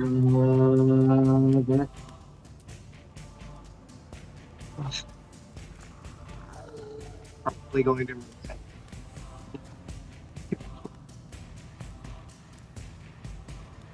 So just 2 attacks straight up. Who are you attacking? The Oni. The Oni? Yes. Okay, That is a 19 to hit. barely hit. Will be for 15 points of damage as the harrying spirits hit him. And then I will move my second attack back over to the shadow that attacked me before for 18 to hit. It hits. For 14 points of damage. And action surge. Is there any reference of how bad this shadow is looking? Not looking good. He is. So first attack. For lack of a better term, he's bloodied. Okay, so first attack will be on that. For 15 to hit. 15. Yeah. You hit. Yep. For 17 points of damage. Is it still up?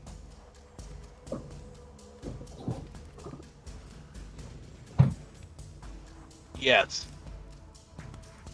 It is still up. Well, this attack just happened now. So last attack, that is a nat 20. yeah. So this is still just trying to take down this shadow. So that will be a couple of dice. Pretty dang good. 18, 25 points of damage on the last strike on that shadow. And that shadow bursts into shadow and goes back into the Oni. Into the Oni. Interesting. Interesting. Okay, cool. So catching up on what features I've used here real quick. So that was my action surge. Bonus action, I am going to second wind for 7 points of healing. And that will end Oliver's turn.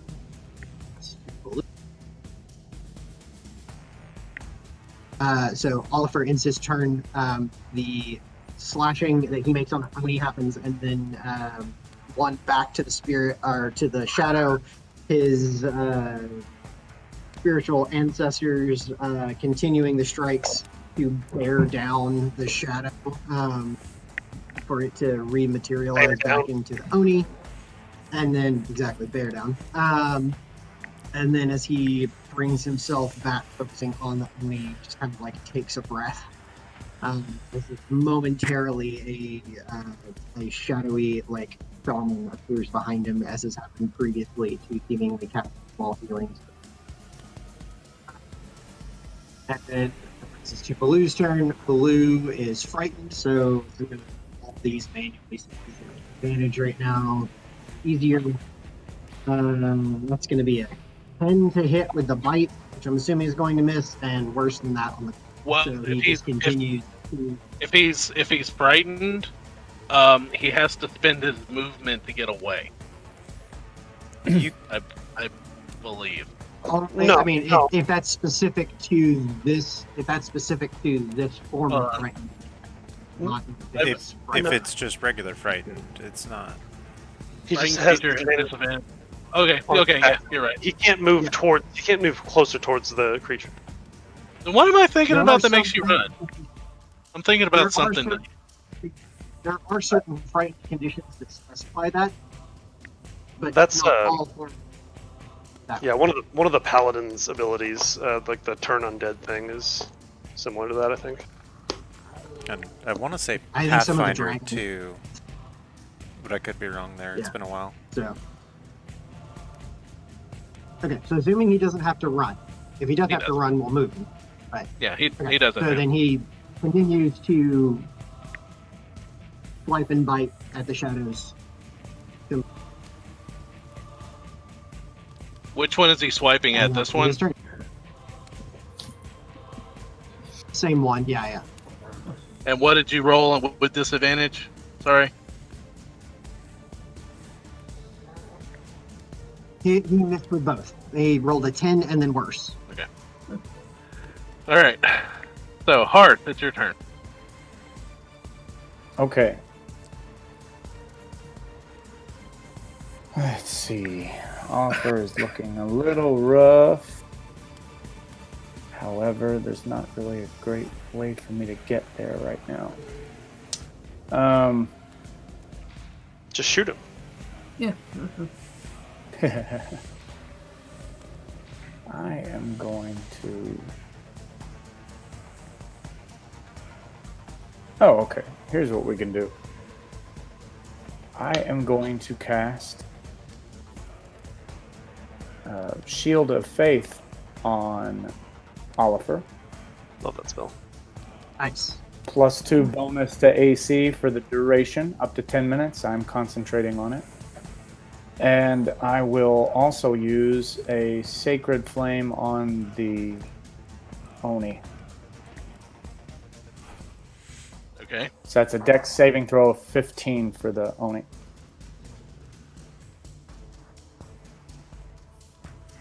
That is a 17. He gets Okay. no bonuses. They're not all winners. So there we go. You did something today that I think I've only seen rarely. You actually hit with a sacred flame. I've rarely seen those hit. It's often the save. If you got a high DC or relatively high for your level, you're in pretty good shape. Okay, that is Hearth's turn. I think, though, I am going to take a movement 5, 10, 15, 20, and be here. And that is Hearth's turn. Okay, Ben, it's your turn. Okay.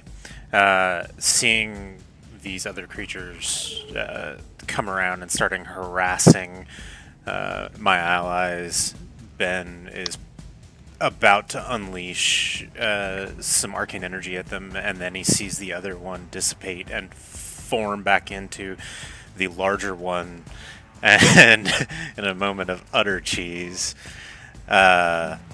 he mutters under his breath, "Go back to the shadow." And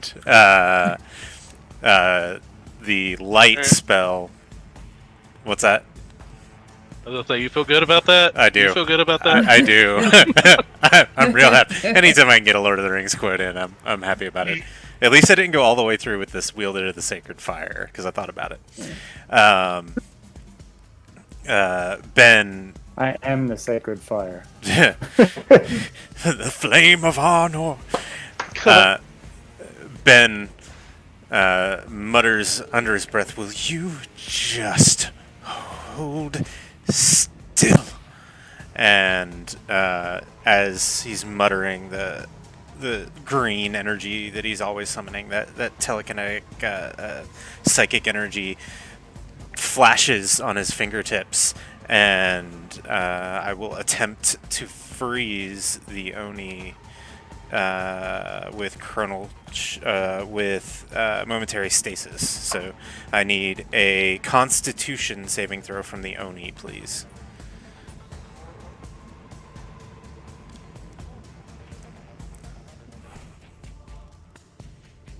That is a 16. Okay, he succeeds as the green energies whip around him. He just breaks through them. And Ben looks up in a very characteristically Ben way and goes, "Ah, shit." And his form just dissipates in sand as he casts Mists of Relay and becomes invisible. And then we'll move around here.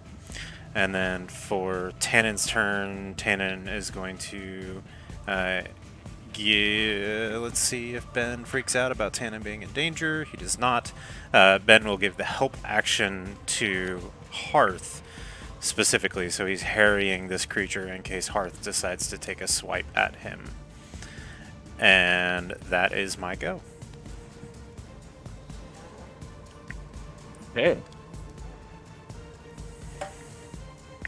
Oh, that's really slick. Oh, I'm impressed with that. So I accidentally dropped the combat tracker, but the thing at the top of the stream still pops up that says which one's turn it is. Nice. So, with it being the Shadow Oni's turn, he looks at Oliver, and Oliver, make me, as his eyes burn with this white shadow staring directly into yours, give me a wisdom save.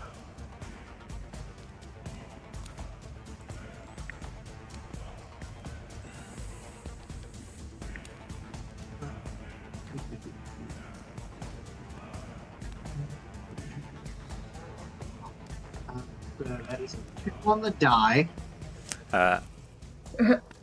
So the moment Ben is looking around Baloo from his invisible form, and the moment he sees the Oni turn and the dark billowing energy from his eyes, and he knows in his heart that Oliver will not succeed on this. He appears again, but starting from his wrist as that green energy lances up his arm, and he rolls back the timeline. So I will use Chronal Shift and make you re-roll that saving throw, please.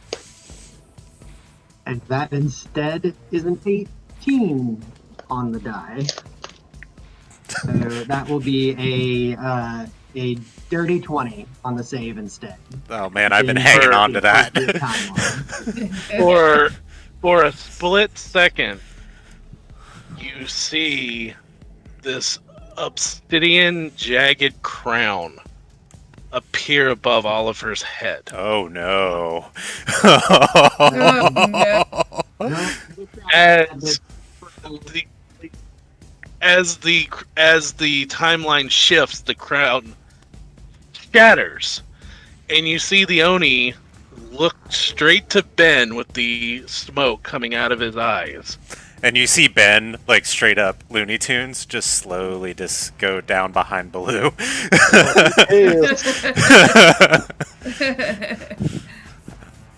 I cannot do that again. And he will use his bonus action. Oh, fuck. Because do that, and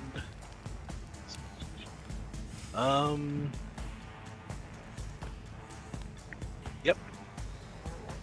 And behind Larissa and next to Ben.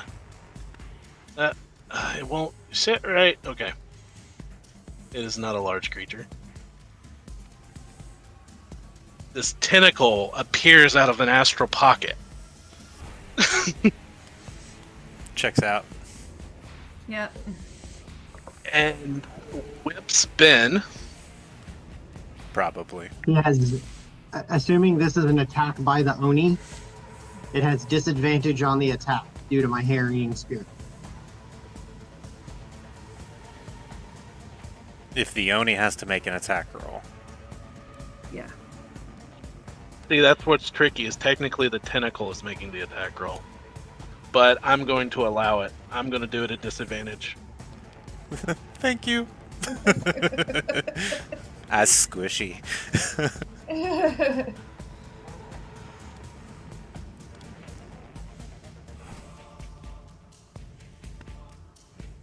Create a tentacle and you make, yep. So that's going to be disadvantage, 10 and a 4. So 11. 11 will miss. Oh. Wow.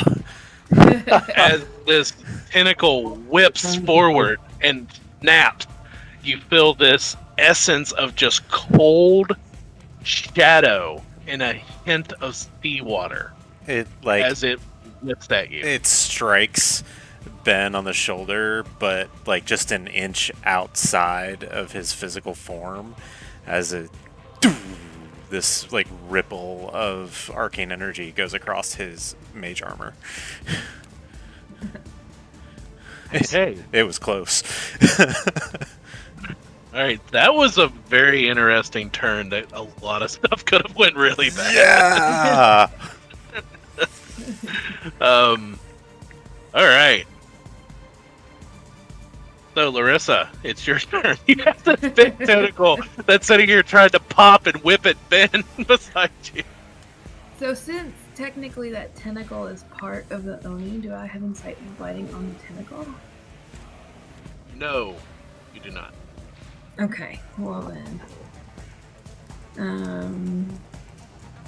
I'm gonna shoot the Oni again, or try to. I will say that there's no solidity to this tentacle. It's very spectral in nature. Okay. It's like that thing from the abyss. Okay. That's a 19. 19 to hit the Oni? Yeah.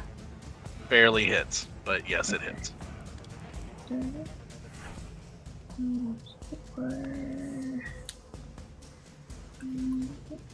16 points of damage.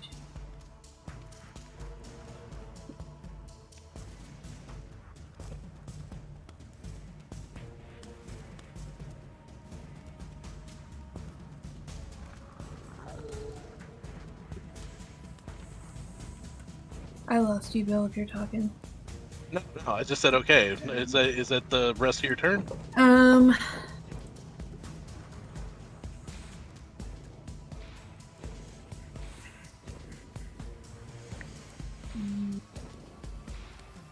Yes. I'm done. Okay.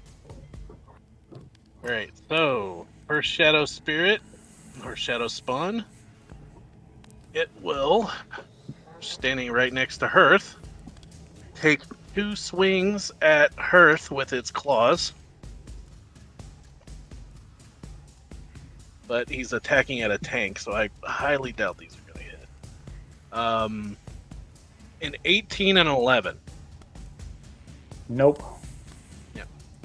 So these shadowy claws just scrape off your armor and just sparks fly off. And it's a little bit of scratches, but you take no damage whatsoever as this creature is just trying to maul at you. This one, however, you do see its rage-filled face extends its jaw, and you hear another baneful, horrible scream as all of you are within 30 feet of it. Oh, yeah. I believe. Killian, just on the edge of 30 feet. Everyone gives me a DC, a wisdom save. God. And I'm gonna add 9. the 4 to that. Wisdom, I do not do. I do not do the wise. Do not do the wise. 17. 17. Larissa's got a 17. Ben's got an 18. Oliver, 22. 22. For all and I think 14 for blue. Okay. Yeah, 14 for blue. 16 Earth. for Hearth. Earth. Okay. Anyone that got below a 15, which is Baloo and Killian, yet again, you are now frightened of this one as well. Okay. Should I have been able to save again at the end of my turn? Yeah, you should have. If you want to roll for that, go ahead. Yeah. I have sorry. not been rolling for Tannen on the So- wisdom saving throws, but he would have failed both of them, so he's frightened of both of them. So I rolled So an he- 18. So I'm no longer frightened of the closest one. I'm just frightened of the other one. You're not that bad. You're really scary. You can't hurt me. Oh God. But he can. You're the scary thing I know. You're the scary thing that just happened. Okay.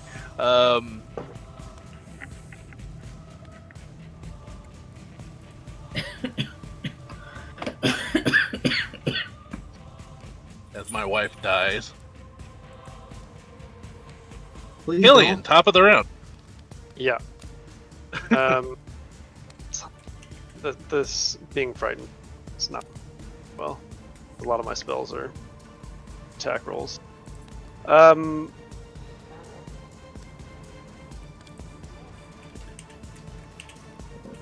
gonna do it anyway. I'm gonna cast Witch Bolt at the Oni, I believe. Let's see. Oh, I can't move closer, can I?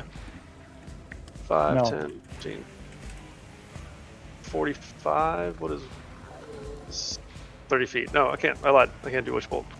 That's fine. I'm going to Eldritch Blast. This is fine. This is fine.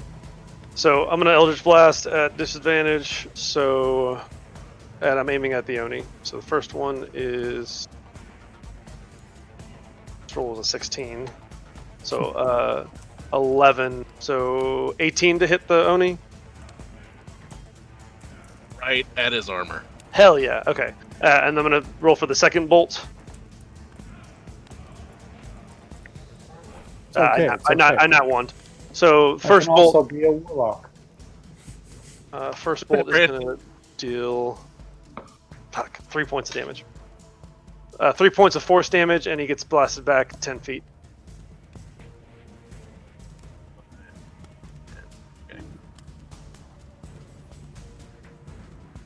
My bonus action. Would anybody like a bardic inspiration?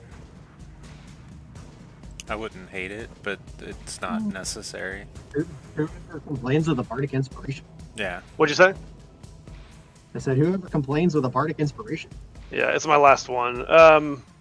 He has a silver tray of them. I'm gonna give Oliver my last bardic inspiration, so it's a D6. I say, Oliver, he might be bigger than you, but you're more badass.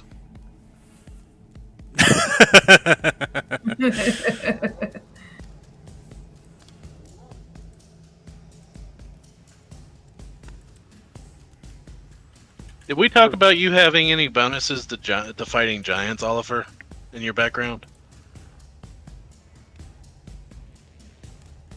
I don't think so. Okay. Yeah, so that's a D6 and it's in the Okay. Oliver, it's your turn.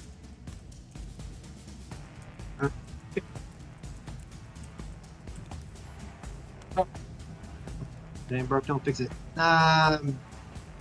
So Oliver will close back with the Oni here and make 2 attacks.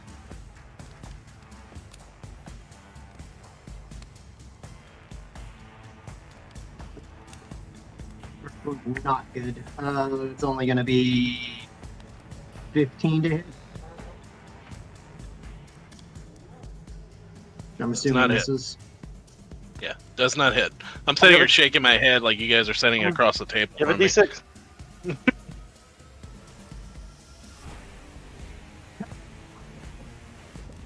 Actually, he already told me the deal. So, the second one with the D6 be 18 to hit. 18 barely hits it.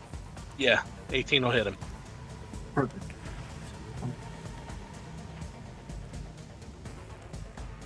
I'm gonna run to the Good restroom. damage too. That is going to be 17 damage. And just as the harrying spirits were starting to fade, the slash comes across and they re-emerge back across him, continuing the harrying strike. And all is ground there. I have no bonus action. So yeah, that'll be it for Oliver. And we'll continue what Blue has been doing terribly the rest of this time, making 2 attacks with disadvantage on the same.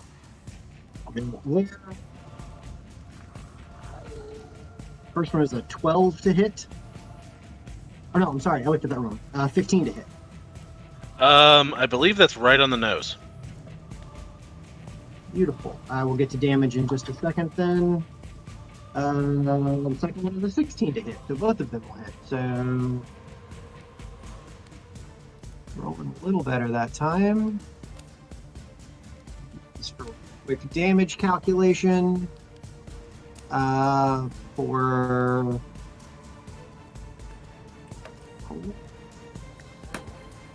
wow, good rolls. 12 and 15 points of damage from Oliver. So 27 total from him. Right. So that shadow is actually starting to look pretty bad. Next up is Hearth. After Baloo. All right. With Ben on deck. Well,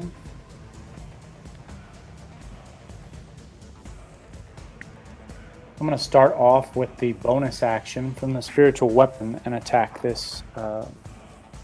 Darkness. Yeah. Oof. That is a 9 to hit. That is not going to hit. And well, let's do it. I'm going to guiding bolt that same one as my action. So Dexterity save?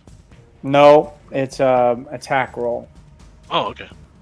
So this one is okay. That's better. 24 to hit. Oh yeah, you hit. And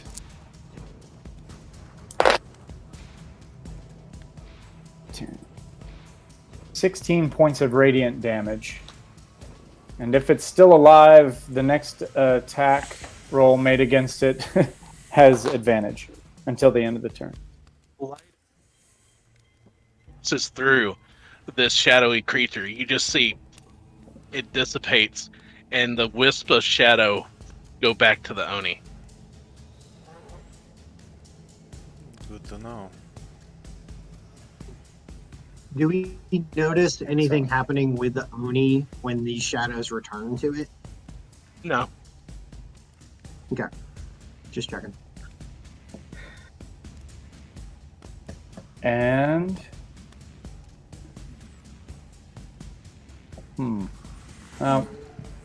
gonna move right here, not out of the threat range. And that's what, well, actually. Yeah, no, we're gonna stay right here. And then is Hearth's turn. Okay. As the tentacle is thrashing about, Ben is going to step back 5 feet, bringing him within 30 feet of Oliver. And once again, the crackling energy in his fingertips expands and goes up his arm, and Oliver, your vision goes tunnel again as you see 2 or 3 seconds into the future, and then snaps back with this like green tinged almost like shadow on the edge of where you're seeing, and you are hasted again. And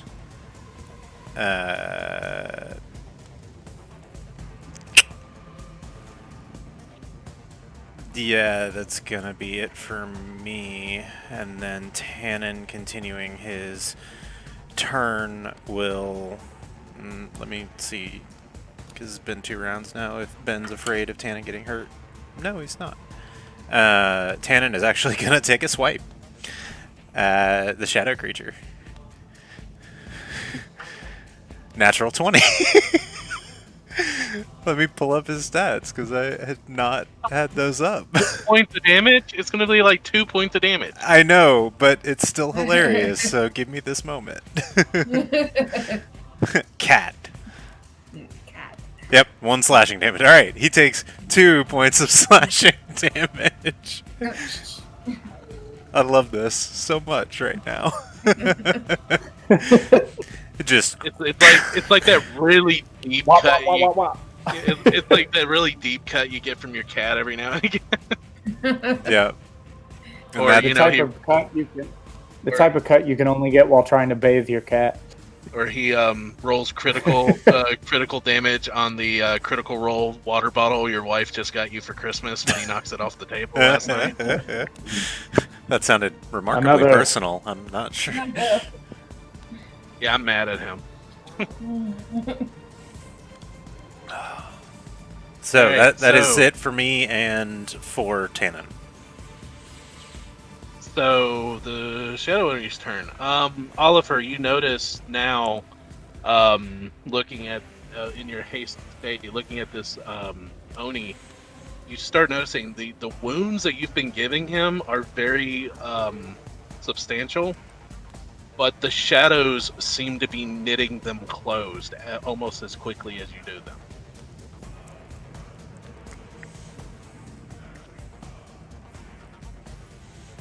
Lovely. He looks at you and he says, You're a worthy opponent. But let's see if you can protect your friends. as he will move past you, you do get an attack of opportunity. Okay. You don't have Sentinel, do you? I do not, no. Alright, go ahead and make an attack of opportunity. Will be a 22 to hit. You definitely hit. Whew, man, damage rolls have been good today. That is 18 points of damage. And as I strike him, since this is on an attack being made, seeing the shadows like try to knit close on him, I would like to expend the Magician's Judge to attempt to dispel whatever magic is mending him closed, if that is possible. I don't know if it'll work or not, but we're going to give it a go. Watch it banish him. That would be neat. But no, nothing happens. It seems to be a natural ability of an Oni. They It's not magic. worth trying. Yeah, it's worth trying, definitely. Had 'cause to you could- Had to give it a shot. So, as he gets closer, you see him extend his hand up with the glaive up over his shoulder, and looks at the party and Baloo and everything. I grew tired of this. And he will use a natural 1-a-day ability for an Oni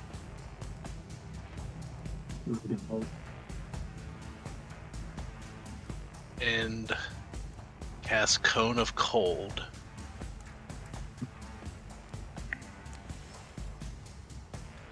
No. Fuck. Guys. Yeah, that's rough. Yeah. Well, It's gonna be bad. That's gonna hit all of us. There's no way it wouldn't. Can you? I was just about to ask if you could turn those templates. Nice. Yep. What I did for Astral is I made a character Yeah. and put the template in it as a character. So he's casting a 60-foot cone of cold.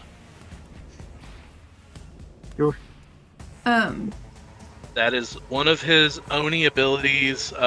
Once a day. Yeah, it's a spell, but he can do it. Yep. That's so cool. 60 Question. foot. Yeah. And probably not, but I've never used this before. The rogue evasion that lets me get out of the way of certain area effects. It's Something after like save. damage, If I you believe. if you save, you don't take any damage, and if you fail, you only take half damage. Okay. But specifically specifically on on dexterity. Yeah, it's Specifically just on Yeah. dexterity. Is this a dex save? Yes, it will be. Hold on. I don't want to cheat you guys because this is going to be pretty bad. So cone of cold. Oh no! Right at me. So everyone needs to make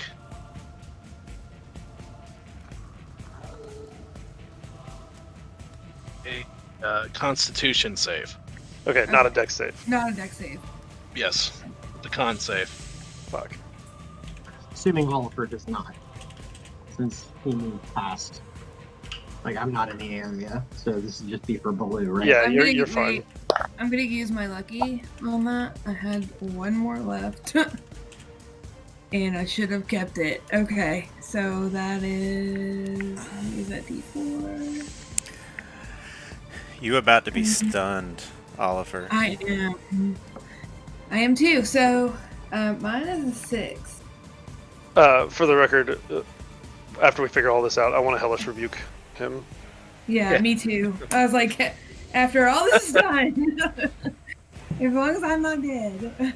So we can, while we figure this out, just look at the prettiness that is that template. Yeah, looks good.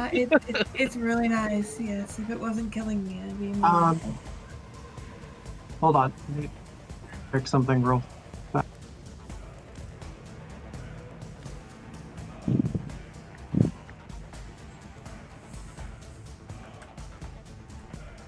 Okay, who got below a 13? Ooh, okay, I got a 14. Me. Okay. Hearth, what'd you get? I got an 8. 8. So, okay, so if you got below a 13, you're getting full damage.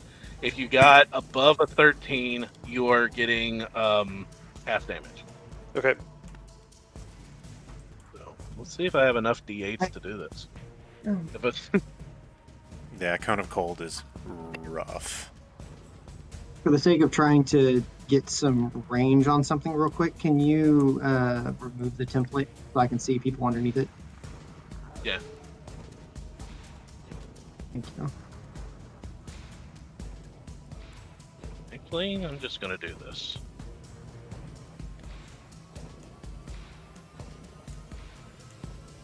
Like, I've got Astral right here.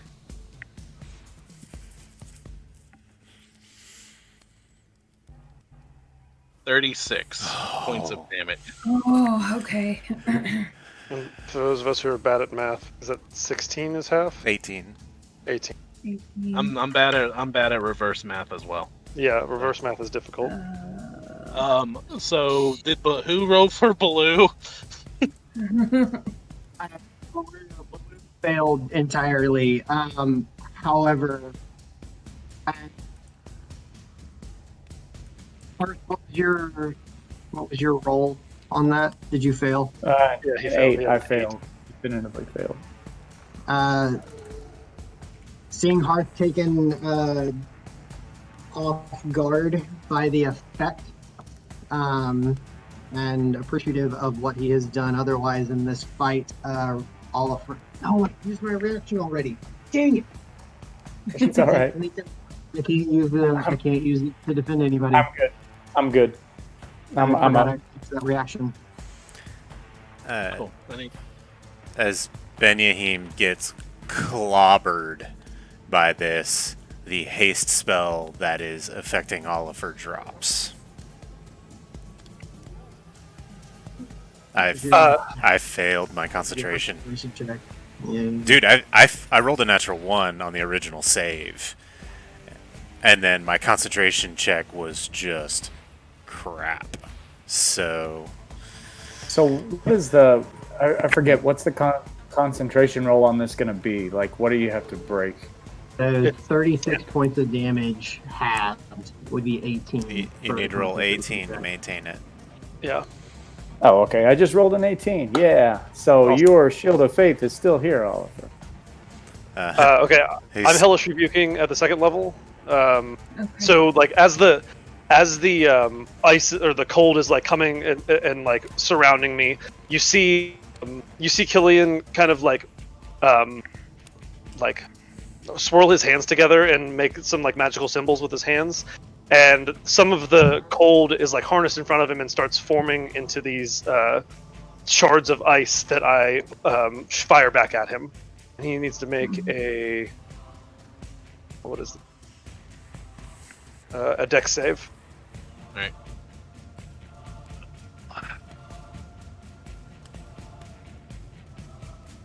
$18. Fuck. Okay, so he takes half damage. Gotta roll 2d10. Wait, it's 3d10 because I'm casting it at second level, right? I believe so. Yeah. Mhm. Yeah. Okay. You had a D10 per level. It's 2D10. So Wait. Wait. It's not 3d10. It's 2d10. Is that what you I just said? I thought the spell was initially It's 2D. 2D10. Mine's- 2d10 at first level plus Yeah, 1d10 for each additional level. Okay. Sorry. What you said just confused me. That's fine. So it was 15 total, and he's taking half, so 7. All right. Yeah. And then I'm gonna do it right after. Okay. So that's a dex save. That's 13. Natural 1. Okay. Yeah. So that is. So he dodges Killian's, but just gets full force, not expecting a second hellish rebuke. That's a 15. Okay. So, and Killian, you take your damage. Oh, I did. I just didn't transfer over. Yeah. And then as the Oni's bonus action, he will move the tentacle to here. And is he still under the effect of your harrying spirits? He is. Yep. Until my next turn. So that's a natural 1 as he whips at Ben again and misses. Yeah, that's rough. You made him mad. I can tell. I hope Yeah, I he make was- him even more mad here in a minute.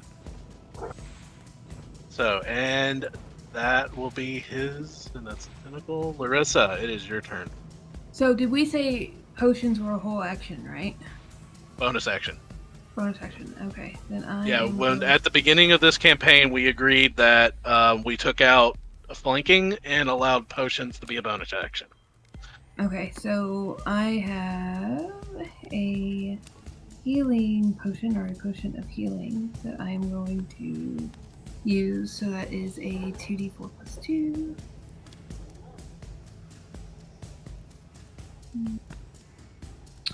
So I'm gonna get myself 6 points back, which is better than nothing.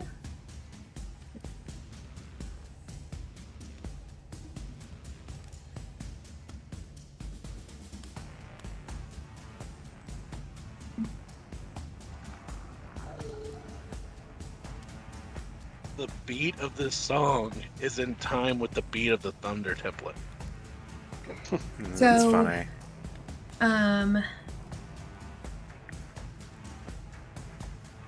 Counting my arrows, you see Larissa go 1, 2, 4. Okay. And then just trying to figure out if she could still reach him. She's like, this better hit. And then takes her bow and releases one of her remaining arrows.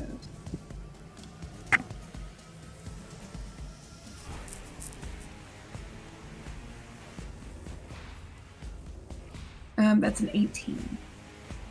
Barely hits. Okay. And then...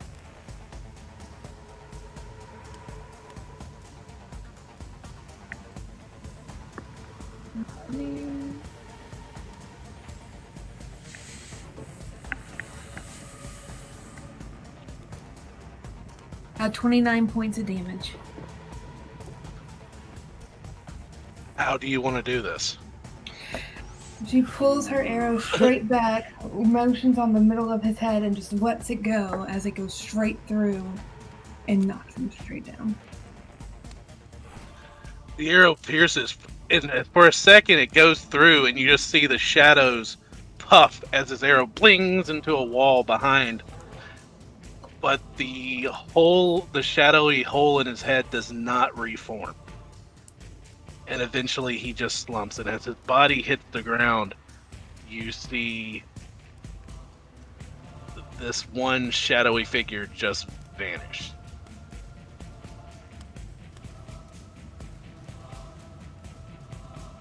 Just hear her go, cold, cold, cold.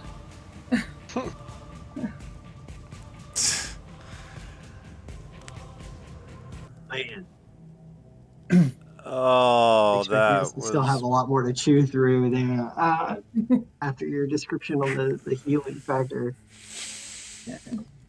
Whew. Ben like slumps into the wall and just sinks down to a seated position. I walk up Yes. to the Oni and then I Eldritch Blast it twice. You blow the body back 20 feet. Yeah, yes, I do. Into the bones. Into the I'm going to immediately cast Beacon of Hope at 3rd level. We all have advantage on wisdom saving throws and death throws for 1 minute, and you're going to regain the maximum number of hit points possible from any healing, which is going to be relevant in 1 second. You see Hearth make the hand motions and speak the divine sort of prayer that comes out as the energies create the Beacon of Hope spell around them. And moving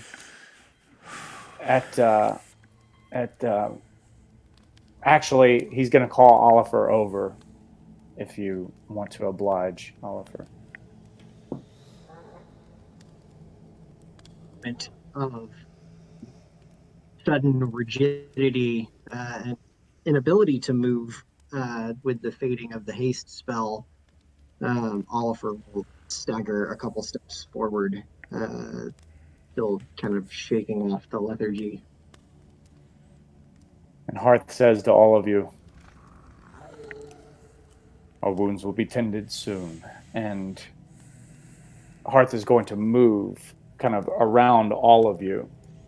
And divine energy begins to encircle him. And as he walks around all of you, you feel healing energy surge through you as the balm of peace channel divinity occurs. When you move within 5 feet of any creature during this action, you are restored 2d6 plus 3 hit points. So each one of you gets that 15. once. So Now, we all get 15. yeah, you get the maximum healing from this. Nice. Nice. Each one of you. That is a And handy trick. Yeah. and at that point, so we'll leave that for now, and I'll probably be casting more healing spells, but I we'll lay off for the moment.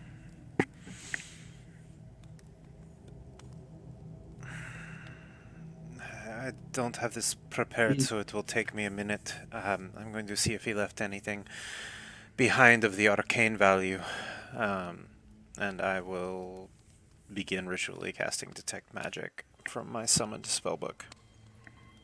course of the next 10 minutes, Yeah, whatever you guys are doing, the Oni's body starts to bubble and decay and turn into this black liquid that almost merges with the shadows around it, the small sources of shadow, um, until there's nothing left except for what he was wearing. And you see a blackened, almost greenish tint set of chainmail that's laying against the ground that lost its shape once the body decomposed. Um, from where he fell, you see a vicious looking glaive with a serrated, almost jagged like edge that lays where he fell dead. And you see a belt with several trinkets wrapped around it or tied to it that are just hanging. Um, that was tied around his chainmail.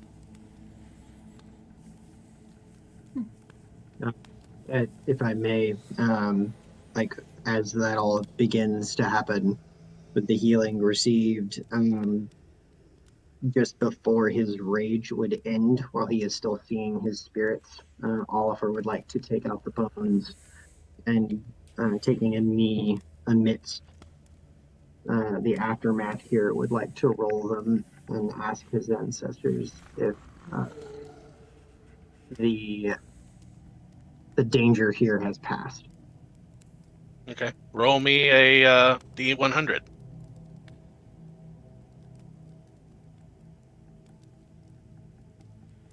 86, Say that one more time. 86, 86. Um,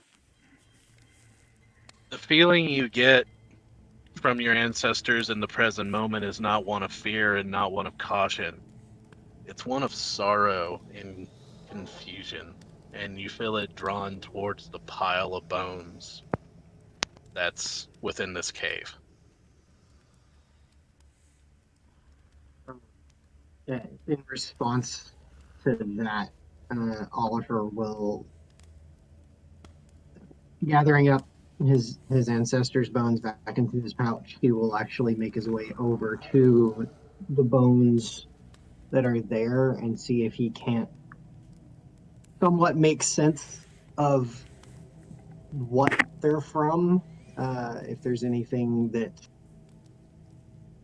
would appear non like goblinoid or ogre esque, and start trying to sort and sift them out to Roll properly put me, them to rest.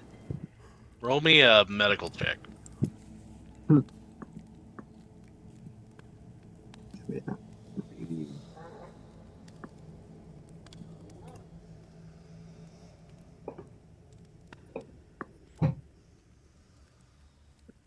15. 15. Over the course of times, as this is going on, um, you do start sifting through these bones, and they're layers of dirt. As you dig further down, there's of course fresher bones on the top. The layers underneath, much like the sacrificial pit of the Incas and everything, there comes a point to where the weight of the bones just grind the bones on the bottom to dust and dirt. There's layers, years of bodies that have been piled up here to a certain point, and from digging through, um, and the medicine check you got, they all appear humanoid. They're not goblinoid. There's not orc. There are. You find a couple that obviously belong to tieflings. There might have been a couple of dragonborn skulls. There is a lot of humanoid bodies that were here. Probably would have taken him a while to start sifting through all of that. So I'll defer to somebody else in the meantime. Until that's what Oliver's doing until Ben's done with the ritual. Just a second. What Hearth, Killian, and Larissa, what are you guys doing while Ben's doing his ritual? What ritual has Ben doing? Detect magic. Detect magic. Magic. Okay, so I don't need to do that. No. I'm gonna come check in here. Just kind of look around. Check the boxes. Check the room. I'm gonna sit down in front of the Oni's gear, and I'm gonna start performing a ritual of my own. I would like to cast Identify.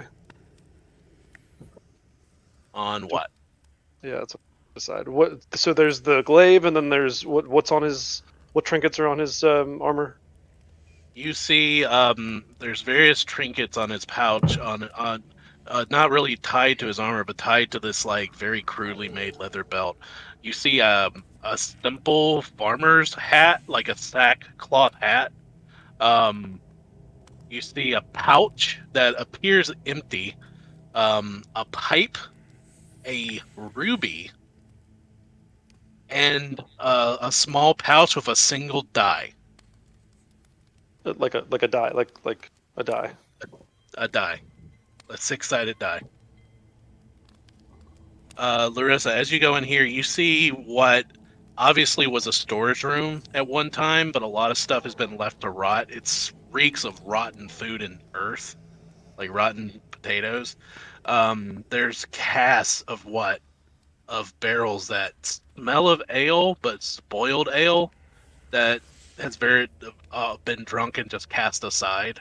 These boxes contain simple like items you would just typically find on a farmstead or anything like that. Baskets, farming implements, most of them rusted, most of them just completely destroyed. So what was the sack? Like, can I look at that a little closer? What does it look anything special? Is it made out of anything weird? It was just tied to his belt. It feels But empty. it's empty. Okay. But Can I there's not a lot tied to his belt except for these specific items. reach in and see if I feel anything? Like, You feel nothing inside it's about the size of like a tobacco bag, like a small tobacco bag, but you don't feel anything inside. okay, I'm like very confused as to why an Oni would be carrying an empty sack, and so I'm suspecting that this is magical. So I'm gonna cast Identify on That it. sack's it's a pouch. It's like Yeah, a sure. tobacco Yeah, pouch. Yeah. So you're gonna cast Identify on that? Okay. yeah. So back to Ben, because I gave him enough time. You cast Detect Magic, right? Yes. Okay. So as this is all going on, Larissa's investigating the room. You're casting this. Killian is casting Identify. You do detect magic coming from the pile of items and the glaive and the armor that Killian is looking at. Do the belt and items on the belt appear to emanate separate auras, or does it appear to be like a singular aura? All separate auras. The belt is not emanating an aura at all. Okay. I'll Is the pouch? I'll squat down next to Killian and start separating them, helping him out. So I'm sitting cross-legged with my eyes closed, and in one hand I have the bag, and in the other hand I have my coin. While this is going on, Hearth, what are you doing? I am going to search the piles of the bones. I would like to try and. Hearth is going to step forward and very gingerly handle these bodies, and I'm looking for signs of like cause of death on some of them, any of them. I'm trying to piece together how these individuals died. Give me a medicine check. Okay. Oh, that is an 11. Actually, I've still got the emboldening bond. I'm going to use that. 13. It takes you a little bit of time. And you're noticing what Oliver's doing as well, but you being a battlefield medic and knowing what you've seen, you've come across your handful of soldiers that were tortured, and you're familiar with several signs. A lot of these people did not meet a very nice end, and a lot of the bodies and the bones give signs of being gnawed upon.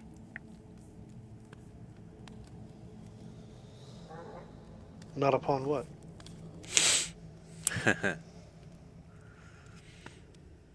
Hearth is just going to put the bodies, keep treating them in a very respectful way and make their way to the throne. So back to Killian real quick. The pouch you identify. This pouch has a very simple magical aura to it, and identifying this pouch, you um it's a spice pouch because as you open it up, it smells of various different herbs and spices that are added in, and you have a feeling that if you reach your hand in and speak the name of a spice that you would use for cooking, it would appear in your hand. Now that's Huh. cool. Cool. I try it. Garlic. Um, uh, you reach your hand in and minced or ground. Um, I was just thinking like a clove, but A garlic clove comes out. I look at Ben and I'm like, yeah. Now that So, can make camping a lot nicer. yeah, it's not as nefarious as I thought it was going to be, but definitely useful. You can add that to your inventory. That is Heward's handy spice pouch. Wicked. So looking at the rest of the pile of things, there was a bone, a die, a ruby, and the pouch. Those were the items on the belt. It's, a small pouch that he identified. There is a simple farmer's sack cap, like you would see most of them wore during the red sack-like hats they wore during the French Revolution. There's a simple hat that was hanging from the belt, a pipe, a ruby. Then you have the glaive, the chainmail, and a die, a single die. I would like to know the auras of each of them. Of course you would, because these don't appear in the aura thing. As you spend your time, it takes an action to you discern every one of these auras. So as you're doing that, I'm going to move to someone else to see what they're doing. That's cool. Oliver, what are you doing? So as he's piecing through the remains, and seeing Hearth kind of do something similar, as he's separated, realizing that there's more here than is worth trying to separate. Uh,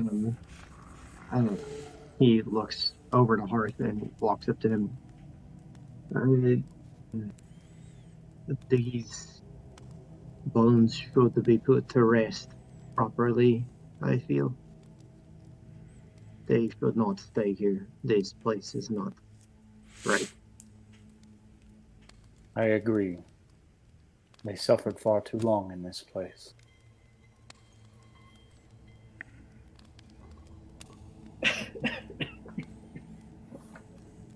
The proper pile outside of the cave. It will take some time to move them, I fear, but it is the appropriate thing to do, I feel. I agree. I will assist in any way that I can.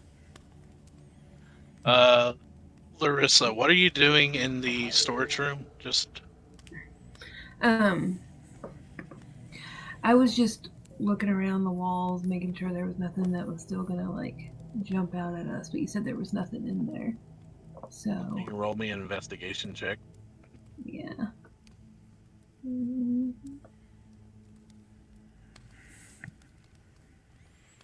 That's an 18. As you're sitting here looking around this dark room at these cases and crates and everything, you turn and you look behind you, looking deeper into the darker area of the cave, and you see a yellow robed figure in a porcelain white mask sitting atop one of the crates. So I'm gonna walk closer to the figure and try to like kind of stare it down because I'm tired of it being around. I'm gonna say, "What do you want from me?" It kind of cocks its head to the side and looks at the wall to your left. So I'm gonna look at the wall to my left. You see a crude painting on the wall of this like tentacled creature with 6 red eyes.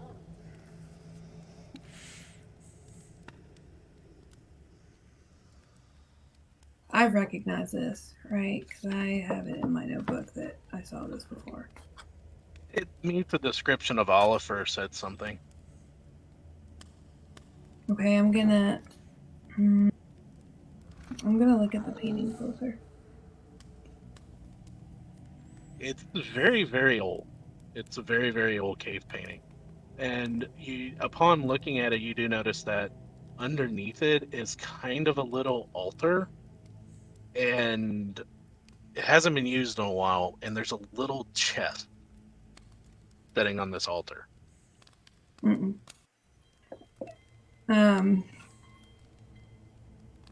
Hey, Oliver. I ain't touching it. Because he's the only one I kind of know who's spiritual. Kind of I'm still kind of back in the other room, but as I hear her, I kind of look to her. One moment.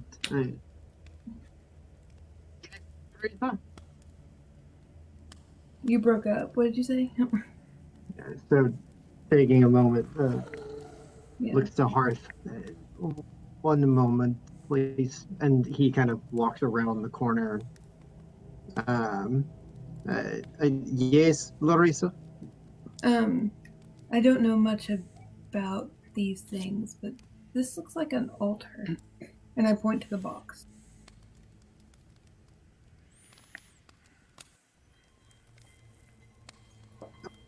What in here is it that you're pointing at? There is a painting that with like tentacles, and inside the cave painting, a little bit deeper, it looks like an altar with a box on it.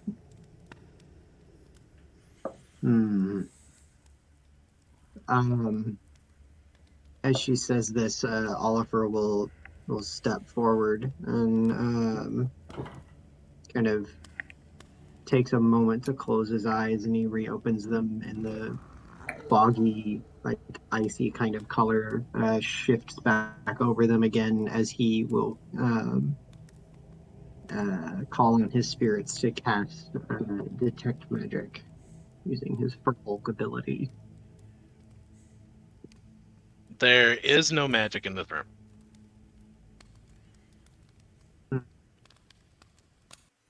It does not look to be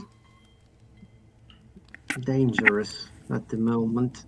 At least is not magical. But the six-eyed creature is what Killian and I saw in those visions. There were totems of it outside here as well. I think that shadow creature had some tie to it. Is it safe? Probably best to destroy whatever this is. It does not look to be problematic, I don't think, but best not to leave it. Okay, so I'm gonna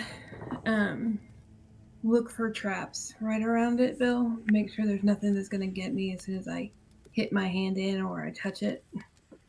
Okay. Roll an Perception. investigation Okay. or perception, whichever you feel like would be best. That's a 25 on perception. You feel pretty confident that there's no trap attached to this altar. I'm going to take an extra piece of cloth I have out of my bag and I'm going to wrap the chest in it. I do not want to open it. I am not going to see what is inside it. I'm just wrapping it up and starting towards the go back out with everybody else. Okay. About this time, Ben, you feel like you've pretty much figured out the auras to all these. The hat is giving off an aura of conjuration. Okay. Same with the spice pouch. The pipe is giving off an aura of illusion magic. Okay. The ruby is evocation. Okay. The chainmail and the glaive, various enchantments, and the charlotte and the The die. die is giving off a transmutation. Interesting. So I'll relay all that to Killian, and this one is an illusion. Here, I'm going to take. So I'll separate aside the ruby, the pipe, and the die, and start working on identifying those one at a time in order. Okay. Then I'll do the glaive and the hat And the armor. and the armor. Yeah. Okay, just to make it very simple, because you guys are going to sit here and do it all. Whoever's doing the hat, you determine that it is, as you reach inside, the hat produces a rat. I'm gonna say a rabbit. A rat. Okay. And the rat kind of hisses at you, and you drop it, and it just looks and scurries away. It is a hat of vermin. This hat has 3 charges. While holding the hat, you can use an action to expend one of its charges, and it summons a bat, a frog, or a rat. Guys, we get to make more familiars. Yes. Keep reading. Keep reading. The summoned creature magically appears in the hat and tries to get away from you as quickly as possible. Dude, that is great for dinner parties right there. It is neither friendly nor hostile. It isn't under my control. It behaves as an ordinary creature of its kind and disappears after an hour, or when it drops to 0 hit points. Oh, that has so... Oh my god. If we had a trickster in this party... So I added it to my inventory for the record. We'll never have to pay for a meal again. The pipe. I've got the pipe. Oliver explicitly stated that he and his brothers used to play tricks on each other all the time. So Noted. Just The pipe has an enchantment to it that you can. It's a pipe of smoke monsters. You can summon illusionary smoke creatures for simple means. Smoke on a pancake. I've got that. given of smoke. that you would have cast detect magic around Oliver previously, you probably note it to be extremely similar to the pipe that he keeps on his own belt, albeit probably shaped and looks differently. But Was that one of your items? that's my common items that I took. That's really neat. I like that a lot. It's a super fun little thing. Like anytime I've been talking about him puffing smoke and being like the little cat that bats at Tannen, that's been leaning on the Cool. pipe. I dig it. Cool. The ruby Something different. It is a strange item, and who had the ruby? I do. Abe. This ruby has a magical focus embedded within inside of it. If it is attached to a simple martial weapon by simply holding the ruby against it, it becomes part of that weapon, and the weapon can be used as a spell focus. Oh shit! Does it? Does it It's have to called be a the Does it have to be a mundane item? it's called the Ruby of the War Mage. Yeah, that's from Xanathar. So I remember that item. Cool. I'll take a look at it. The glaive is a vicious glaive, Okay. Ooh, and the chainmail is chainmail +2. It's heavy armor, heavy chainmail +2. The die that you found is interesting. Who is checking the die out? That was me. Um, when you roll the die, you can make it change to what outcome you want it to be. oh, Okay. Oh, Charlatan's die. Yeah. Okay, it's a charlatan's die. that's neat. so wait, say it one more time. The chainmail was what? It's heavy armor. It's just regular chainmail, but it's +2. Chainmail +2. Okay. Okay, I'm adding these to my inventory just so that we know that we have them. But if Yep. somebody wants these, As I say, if you don't write it down, you don't have it later. So yeah, I've got the three that I yeah, I added the identified. glaive, the hat, and the armor as well, Okay, and the pouch you've got. and the pouch I already added. Yeah. Okay. As we're sitting there going through, it takes us like 30 minutes to do 3 of these apiece. I think let's share these with our friends a little later. Uh, this place is kind of creepy. I would like to be under Um, the sun. About this time, Oliver and Larissa would be coming back. Hearth, have you been continuously piecing together these bodies? Well, I currently will be looking at this throne and seeing what I can tell, what I can glean from It's very just this crude. base. I just want to learn more about this creature. It's the throne is very crude. There's no carvings or symbols whatsoever. The throne is carved very crudely out of the rock. The material that's there, the two rocks behind the throne apparently are painted red, but as you get closer, it's dried blood that's been smeared onto the rocks. Um, there is a bit of material that leads up to the throne. You don't know where they got that material from, but it's aged and rotten. Um, this creature seemed to just being able to glean from being here and looking at the death around you just seemed to feed on the despair. Um, but with your passive intelligence, it's been doing this for a long time. Yeah. And it's had a lot of victims. A local populace would fill this amount of missing people. Hmm. Okay. There is- So after I gather a little bit of that info, I'm going to start gently taking some of the remains and trying to find some kind of fabric or something. I'll probably use the rotten fabric, any good part of it that I can, and start wrapping some bones in it so that I can convey it out of this space. It would take you a long time. If you gave each one a burial, you're talking about a month, 2 months worth of work. There's a lot of bodies here. Sure. As Oliver kind of comes back in and looks to see what Hearth is doing, he says,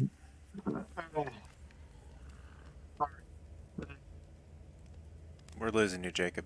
God, I'm so tired of this connection. Perhaps a larger piece of material would help, and he will go outside the cave back to one of the unburnt tents outside and start removing the material from the tent to bring it in, and then to help start placing the bones on top of to drag that out uh, Yeah. more wholesale, like not trying to keep everything separated. He has Yeah. accepted that there's far more here that can be, individually tended to. Okay. Um, if Killian and everyone else is finished, or perhaps even looking back at Larissa, has anyone checked in on the other side of the cave? Were there some cells or something over there? That was next on my list of things to do.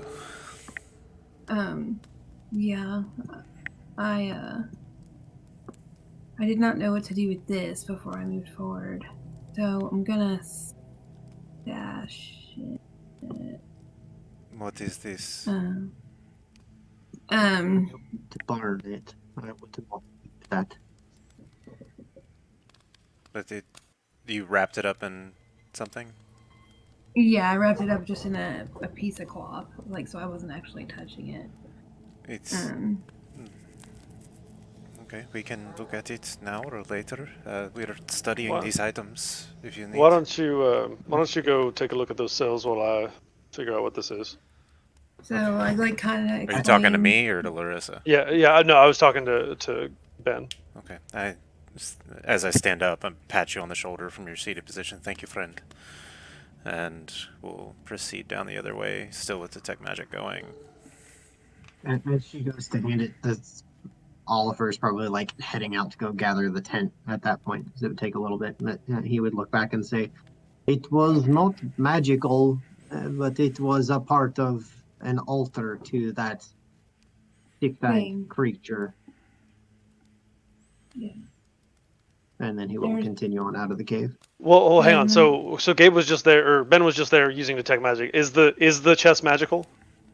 Oliver checked it already now. Oh, okay. Sorry, I didn't catch yeah, that. yeah, yeah. Yeah, so That's fine. I'll just use my like knowledge and things to study it then. And correction, I do not have detect magic going anymore. This duration of 10 minutes. We've been there for 30, so. You're right. Yeah.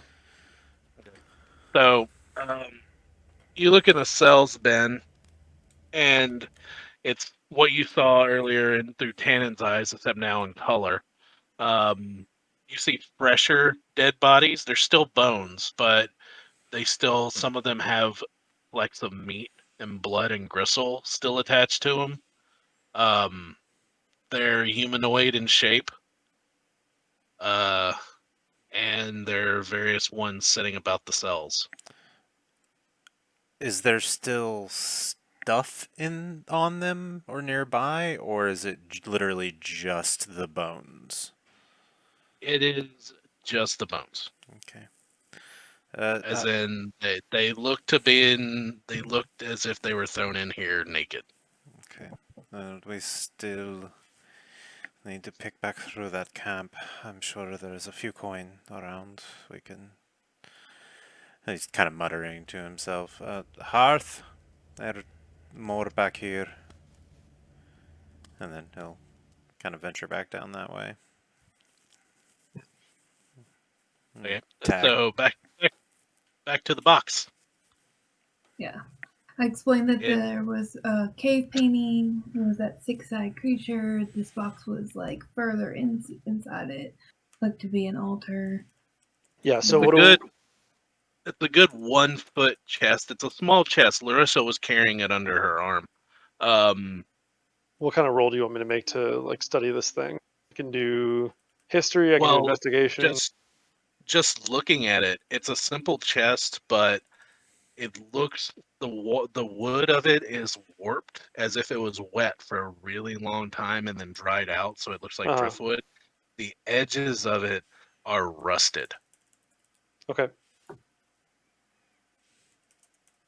and it has a simple class. It does not appear locked. So I'm gonna run. I'm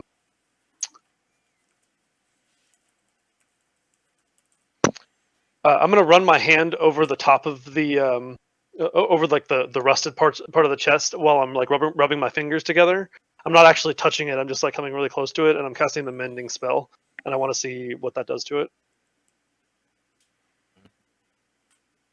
Mending spell, it brings it back, and the rust starts going away, but it's still kind of pockmarked.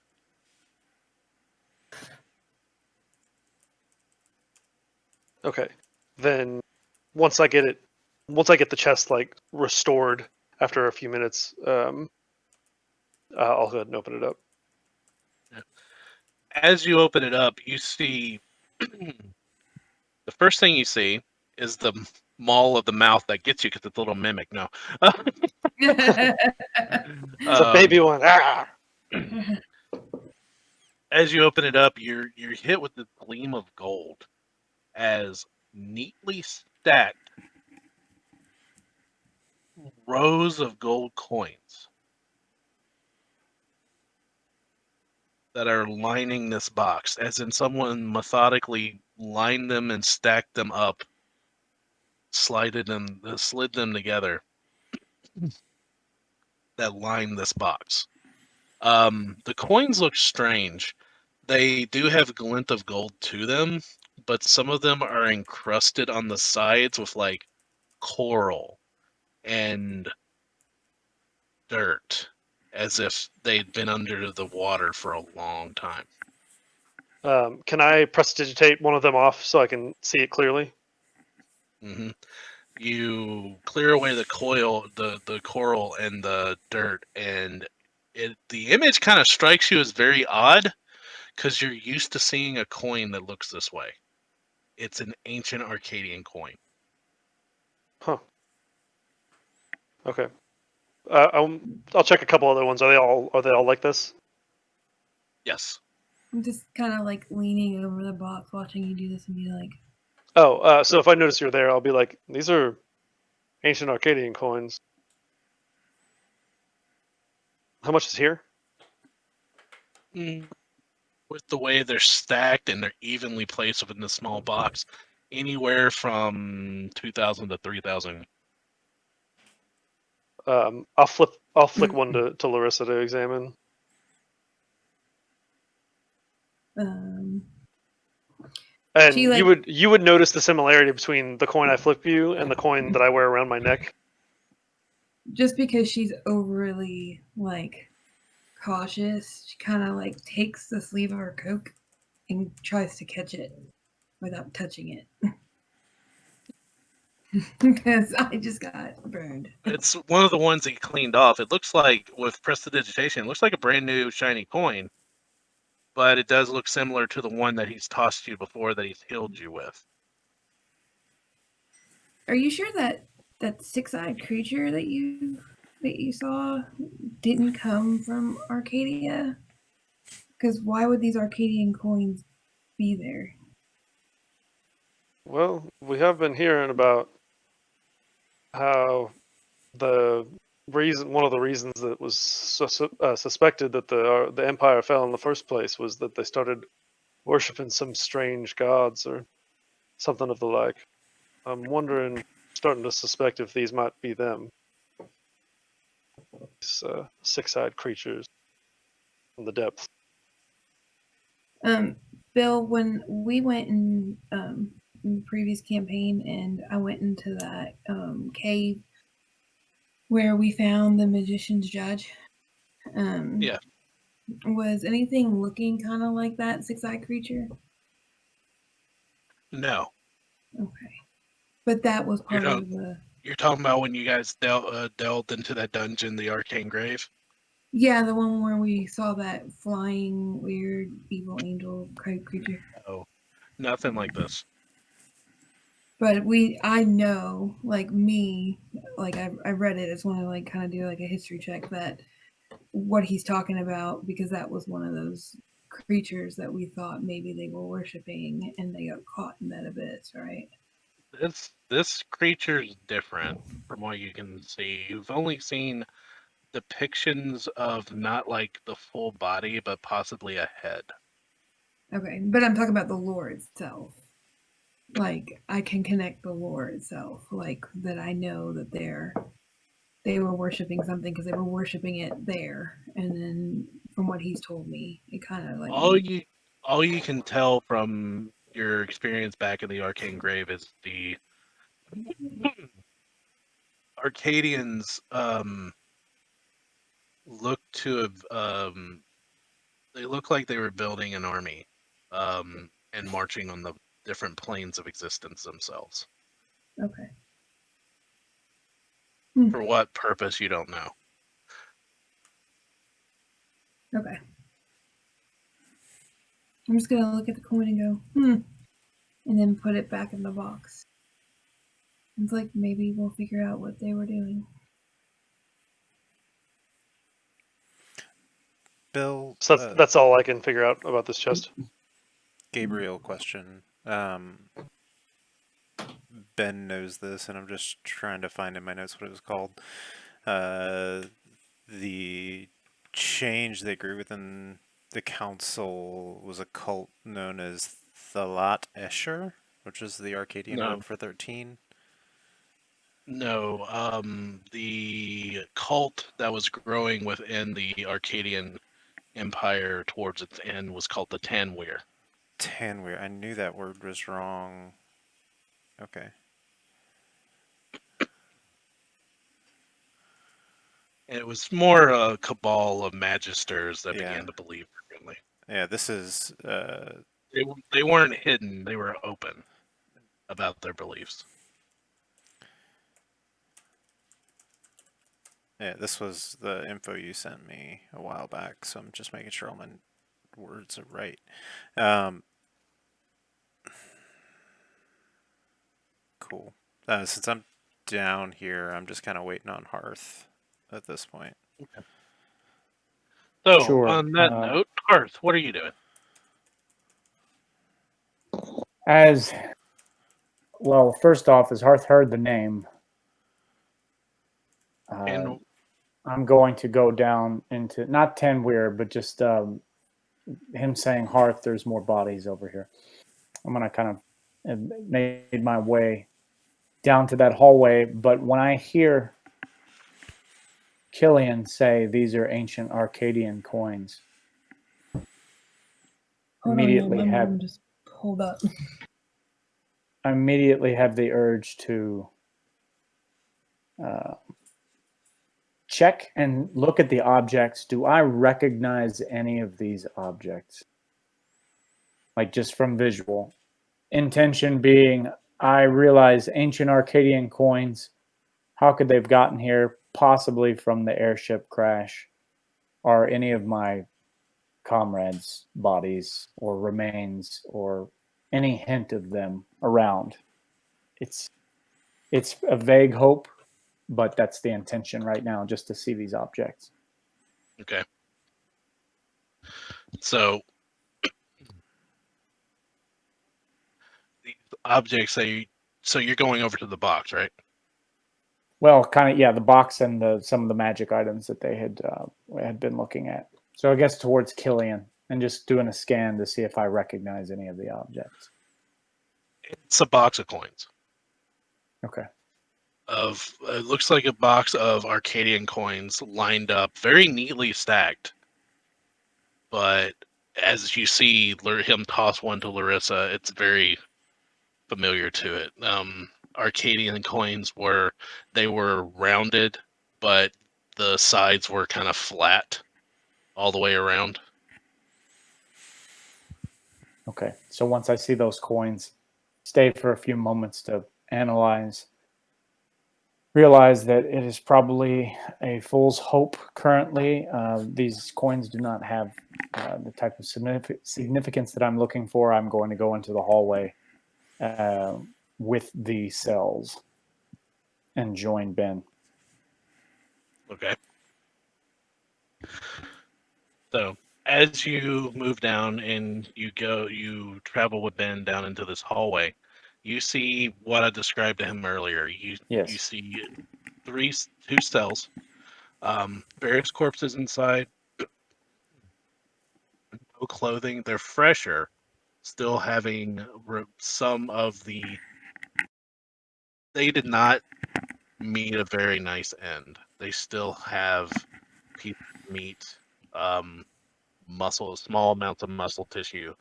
They almost look like they were flayed and butchered alive.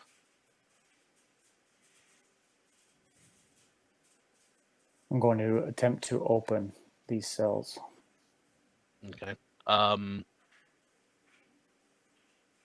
As you push, it just wings open.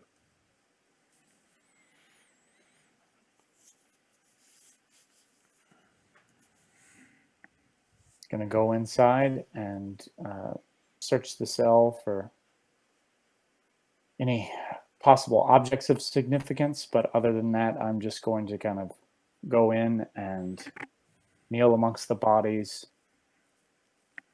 and say a prayer to the Everlight. You are more sentimental than most of your kind.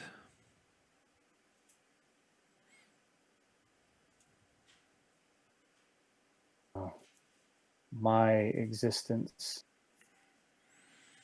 has been flecked with many instances of being able to care for those around me. I judge that had other Forgeborn been given the opportunity and the respect, it may have happened for them as well. I would like to try something with your consent. Gonna cock the head back. It's, I do not wish to change who or what you are. Just curiosity. What do you have in mind? And I will speak an Arcadian word for essentially the system reboot command for the Forgeborn that I had worked with, assuming that it will not work. But it is Ben's curiosity and the scholar in him, with the intent of, when uttering these words in the past, the next thing out would have been a complete diagnostic sort of thing. So that is where Ben's going. He's not trying to override or like eliminate or erase or anything. He's simply curious about the status of his operating procedures and whatnot. Have you turned it off and turned it back on again? That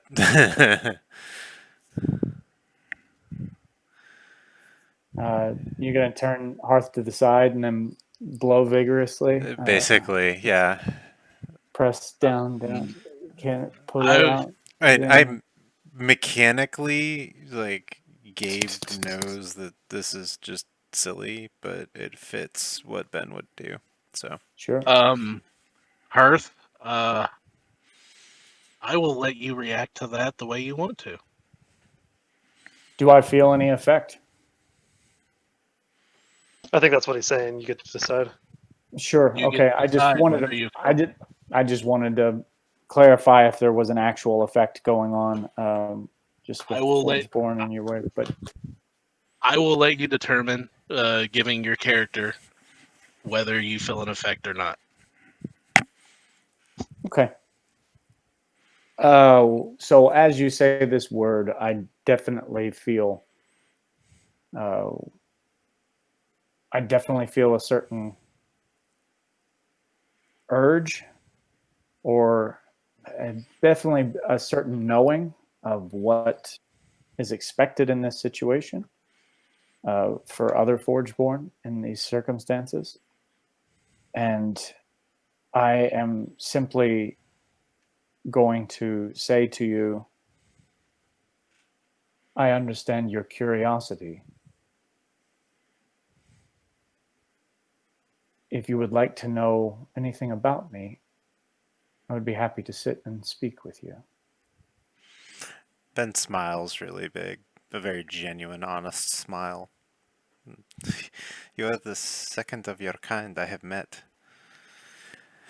Uh, a more aware, conscious being of the forages.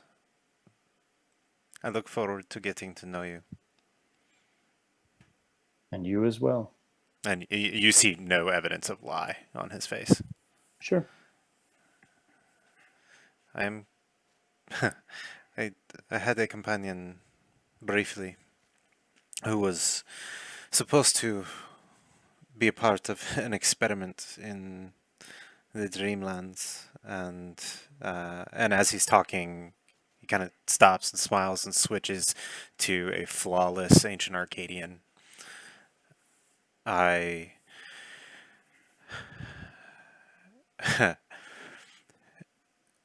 He was supposed to meet me in his dreamlands and never made it. Uh, Revived him briefly, but I do believe he's been taken elsewhere on a different journey at this point. I had questions And for him and curiosities about your elevated consciousness. As I said, I look forward to getting to know you.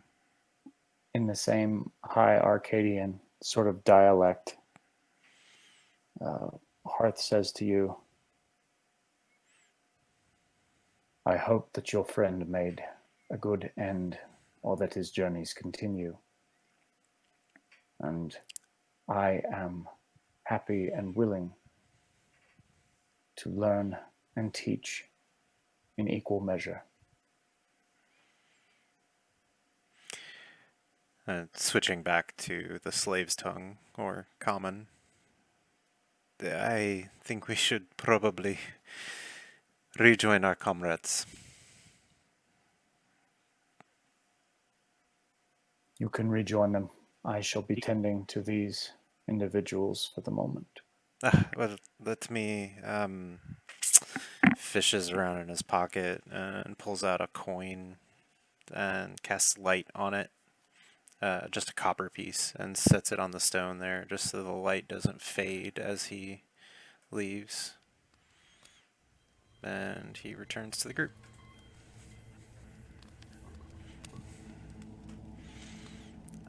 And as he walks up to the group, as y'all are discussing this chest and whatnot, I like that one.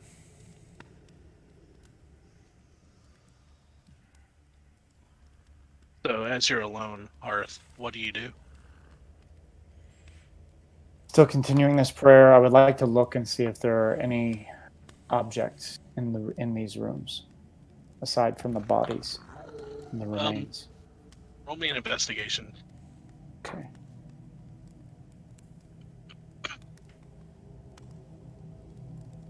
That is 17. Upon peering through, and you look through this, moving away small bits of hay and everything, just giving a good, thorough look. You do notice that in the caked mud underneath the bedding area, someone has taken a sharp stone and scratched into the stone itself with little white markings. Sorry. It says, do not trust them, those that worship the eyes in the deep. They brought us here.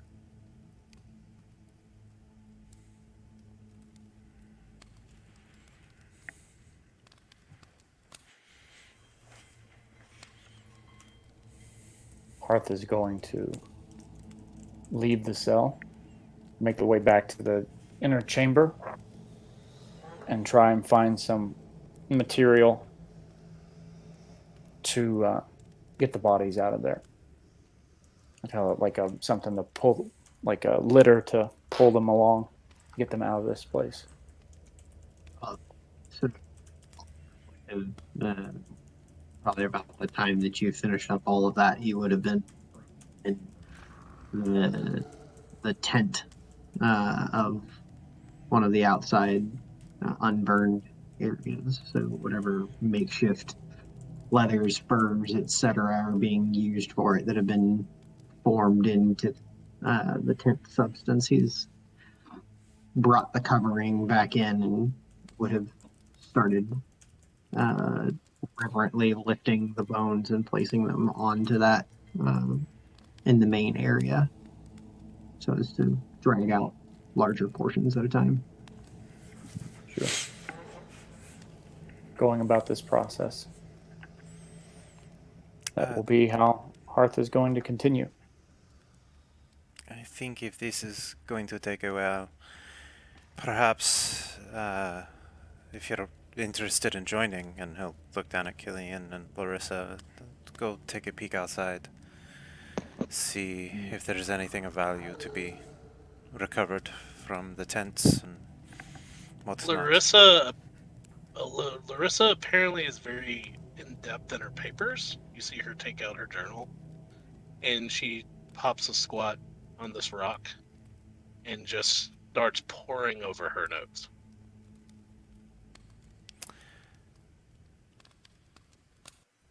I'll join you though. A spark of inspiration, real quick. Look in my inventory, see what it was described as. Ben will summon back, pulling out the replica and summoning back the dark purple wooded chest and reaching into it. There is the small totem that Larissa had found in the Dreamlands that she reached her consciousness into and got all weird. It was a multi-faced creature.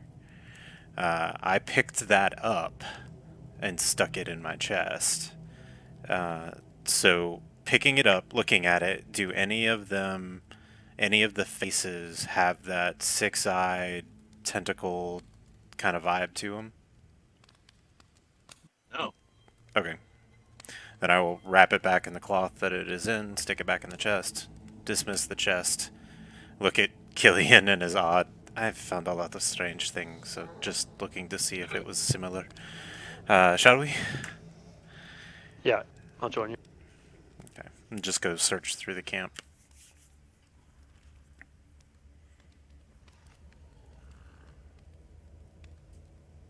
For the sake of kind of a generalized like game plan for Oliver here, he's working on getting stuff outside, helping Hearth do that as is necessary to get everything out, and then he'll start going behind what tents and things have already been searched through from the camp, or what wood is available with anything from the camp.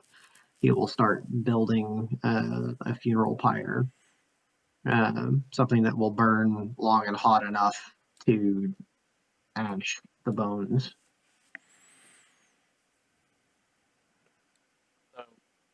Over the course of the rest of this day,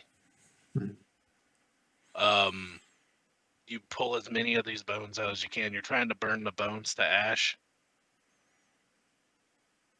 Yeah, I mean, he will break down palisade, tent, whatever is necessary, however long it takes, even if he's got to be there for a few days for it. If you can He give will me... he will set to giving a proper funeral, a burning burial, so to speak, to these remains. Yeah, we've got plenty of sacred flames and for me to utilize as well. So If it can wait until as much as we tomorrow, need to. I can help change some of this wood into usable um, pyre logs, kindling. but I'm spent for the day. I am happy to gather the materials today. We can, or go to So do you, just rifling through the tents and whatnot, basically just searching for any items of value,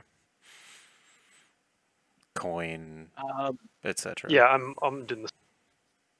Since you guys are basically taking your time with it, Yeah. other than the occasional gold coin, I think together within this camp, you guys pieced together about 50 gold coins. This camp was very much utilitarian. They kept what they needed. They didn't keep anything really of value. The thing of value the most that you found was the chest in the altar.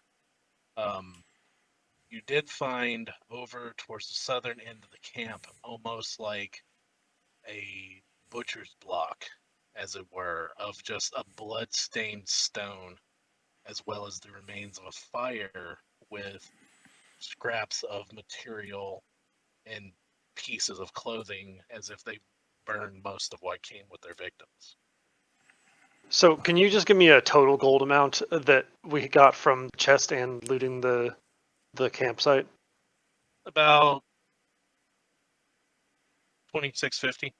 Okay, I'm gonna put that in my inventory unless you guys have any We can reservations. But we can sort all that stuff out over a yeah, long rest I later. just want to make sure that I just want to make sure you have it. Okay, I I do put not have 2650. Don't worry about that, friend. We got that covered. I have Plenty of plenty. pockets here. All of mine are in different dimensions, but In one of the tents, you do happen upon a cache of weapons. okay, None of them magical, which I'm assuming you would probably cast detect magic. sure. Tracks. Various clubs, some swords, a mace or two. Do Seeming you as call Hearth Hearth. over here and see if there's anything he likes better than that hand axe? I think we'll pull them out and sort through them. Yeah. They're in they're in various shapes and disrepair. Some of them rusted. Some of them look like they're fresh. So just Um, looking at them, what are the 5 that are in the best shape? 5 that are in the best shape. Well, you got 2 long swords Okay. that are pretty good. A mace or two, and one rather large spear. Okay. So I'm going to add those to my inventory for keeping track of things. Mace. Add. Spear. Okay. Well, I feel like an armory again. I'll need to ask Larissa for some space in her bag and find a way to sell a lot of this off. Danny, So yeah, as you call Hearth out at some point, Hearth is going to very clearly prefer take one of the maces and will hand the hand axe back to Oliver. okay. Awesome. I will remove said mace. Awesome. In the interest of it kind of getting towards our end time, if those things take kind of the rest of the day, I'm gonna set up a little fire pit for us to sit around, and whenever it becomes time to bed down, I will cast the dome as well. Where are you gonna set it up? I think maybe we don't camp inside. Actually, it may be safer to camp inside the camp, the encampment. my ancestors seem to think that the danger here has passed, at least in the immediate notion. What do your friends say?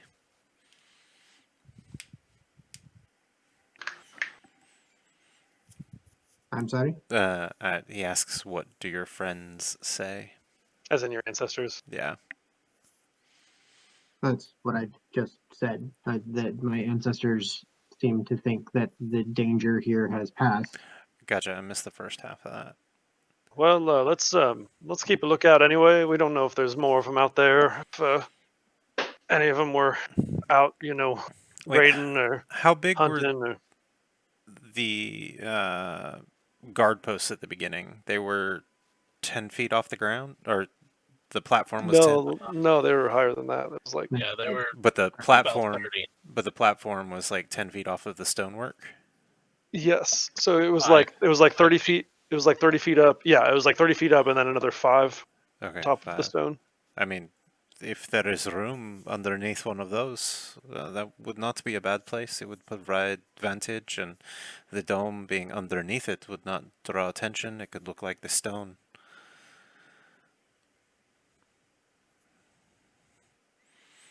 Fine by me. Seems reasonable to me. Whatever Wonderful. you think is best. Fantastic. Oliver, do you have any interest in these weapons? Or Hearth, for that matter? Chainmail? Or did you want to sell it? What are we doing with these things? I think the sword that I have is probably better suited for me.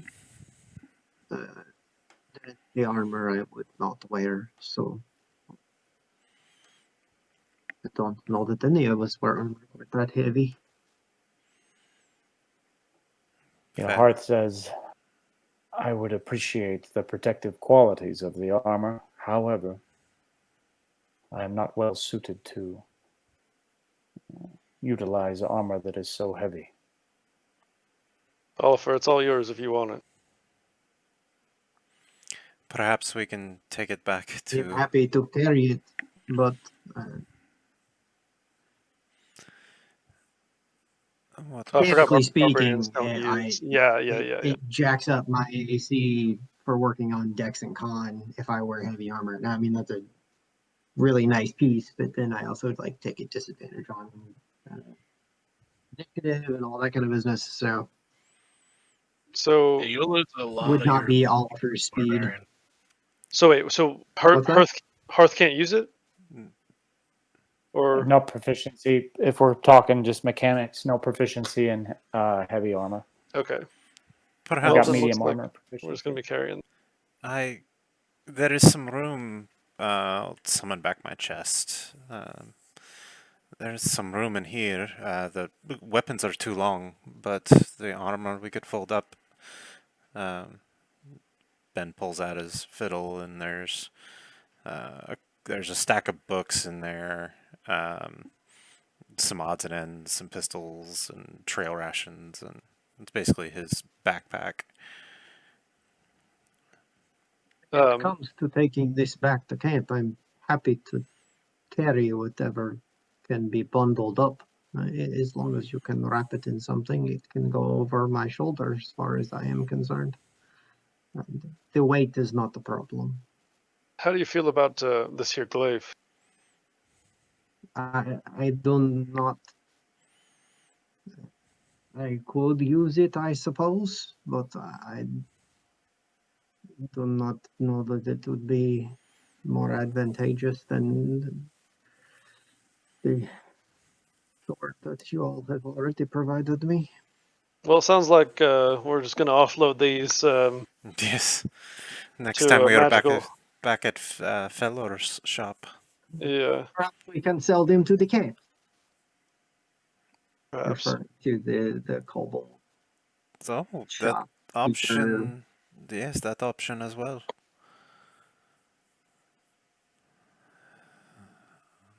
So we will. We got 5 minutes left. I'll just go ahead and say you guys have searched the camp. You're gonna take the rest of the day and burn as many of the bones as you can, building a bonfire. The whole time, Larissa poring over her notes, trying to piece something together that kind of clicked with her. She's very quiet with you guys. kind of you guys having to lead her to eat, lead her to sit wherever you move to keep her close by. Okay. And we will pick up next time right as night is beginning to come. Wonderful. Sure. Just as a quick thematic thing that Oliver wanted to do with the ritual of burning the bones, since we're moving through that. In the process of it, he would let everyone else know what is about to happen. But it is customary that when we set those to rest that have fallen poorly, we do so with certain incenses and leaves and such. So some tend to not be used to the effects of it. So you may keep a distance if you do not wish to feel its effect. But he will be using probably about 5 charges of the basilisk leaf in the burning process to for the smoke and incense to usher the spirits on. 5 charges. I'll mark it. And he's not going to be like standing in the middle of it, but just giving for thematic flair more than anything. He's not trying to make anything Yeah. specific happen, just using it in We'll the ritual of what is occurring there. yeah, we'll handle that when we come back. That'll be fun. And kind of getting caught up in the thematics of the moment. Ben will probably participate.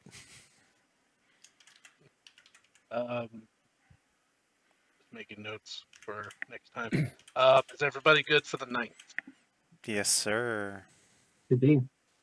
Yep. For those of you that are watching this stream now and later, we will gladly be back again on January 9th. This is a bi-weekly D&D game on Saturday mornings. So look forward to you guys joining us then on the night. And anybody else need to add anything before we go into accolades? About to type it out. Hopefully you can hear me on this. Just I saw that it was mentioned on stream there. People that are curious of character sheets, things of that nature. If you hover over the stream, actually, there is a D&D Beyond overlay that should pop out from the left that you should be able to view specifics on all of our characters. There's only going to be so much there as far as our personal thematics and description. For anybody that hasn't put that information in there anyway. But mechanically speaking, as far as our stats, hit points, level, classes, all that kind of business, you can view that all in the overlay.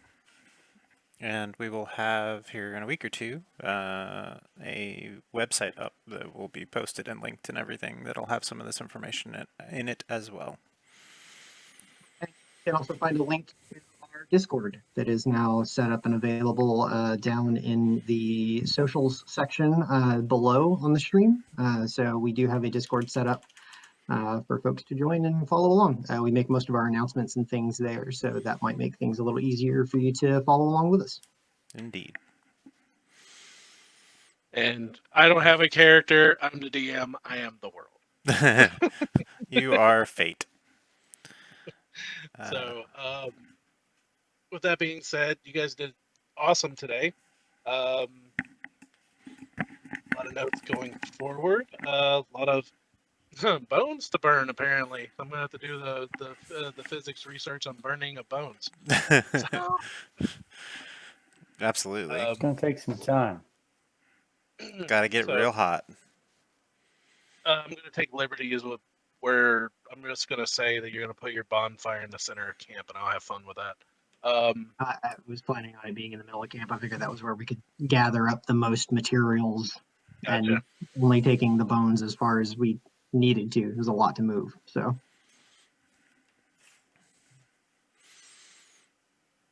commendations? Yeah. Yeah.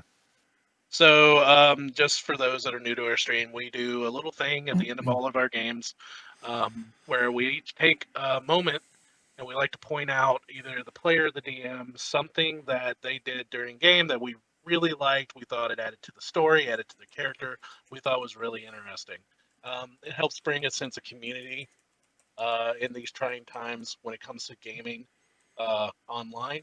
So we'll go ahead and whoever wants to start can start. Yeah, I'll go. Mine goes to Brandon for Hearth. I really like because he's a new character. I feel like you're doing a lot of you're focusing like on the little mannerisms and things that he does to kind of like get us into the mind of that character more quickly, and I really appreciate that. I thought some of the things you did and some of the actions that you described were like things that we don't normally describe for our characters, but like things that are giving us an insight into yours, which was super cool. Thank you. I'll piggyback and, I can and hop in say, next. I swear. Oh, first and foremost, I apologize to everyone for my connection here today. I am working remotely from my normal setup, and it's a little jankier than I would have liked. So oh, good, man. sorry, everybody. Thank you all for bearing with me. But I didn't want us to not play today on my account. Thank you everyone for putting up with that. I know she is had to step away here, but mine goes to a combination of Larissa and Ben for Ben's comment about the horns and Larissa Oh her man. reaction, but then like razzing him and whatnot. It was a Ben taking it like very seriously in like his own embarrassment in the moment, and then Larissa leaning into that, but also like jokingly pushing him into his guilt a little bit as he handled the repercussions Foot of those and words. mouth. Yeah, just it was a fun interaction between the both of them, and I feel like gave a nice view of the fact that they have been traveling together for quite some time, and like they do have more of a bonded friendship there than what a lot of us have formed just yet. So it's nice to see that moment with them. Yeah, that was good. Brandon, you were stepping in? Yeah, I'll throw mine to Ben. I liked one of the interactions that we were involved in the cell. I really like when people explore the different ways that you can role play and kind of like flesh out a world, and finding what's the word? Finding similarities. How can you use what's the word? Anyway, use things that we recognize from the real world to kind of give like a sense of what's going on in the fantasy one that we're creating. And I liked the usage of kind of a more high spoken received pronunciation accent for the like the old Arcadian. I just always love little things like that we can play with, of just creating a world, and that was something that I definitely jumped on with you to create this sense of high speech almost for old Arcadian. So that was fun. So that's my accolade. Thank you. I guess that leaves me as Larissa had to step away. Mine was actually going to go right back at you for the exact same interaction, Hearth. That just, I know you and I have had a couple opportunities to banter off each other in various games and whatnot, and just running with that, and trusting the process of that conversation and just not missing a beat on either the acting or the role playing perspective is just fantastic as a player, and just very beautifully done. So that is my accolade for the day. It's really fun to build together. So thank you everybody. Mr. Bale. Yeah, I I personally like the way that everybody interacted. I like it when you guys react to things. I try to shock you a lot, not just with descriptions of things, but with how enemies react in combat. Um, your reaction to the cone of cold made my day. So, uh, I thought uh, Ben was going down. yeah, um, I really, really, really wanted Oliver to get the crown of madness because I really wanted you guys to freak out when the DPS tank just turns on you. But I gotta say, I really like the way that Hearth participated today, coming in strong on his second game with the group, and being that he came in on the tail end of the first one last time. So I'm gonna award my inspiration point as DM to Hearth for this time around. Um, Woohoo! Nice. so Thank you. um, Thank you. I'm gonna Well, mark it on my sheet. yeah, hold on a second. There it is. One. Bill, we lost you there. Yeah, I think he muted himself. I muted myself to yell across the house. Ma, the meatloaf.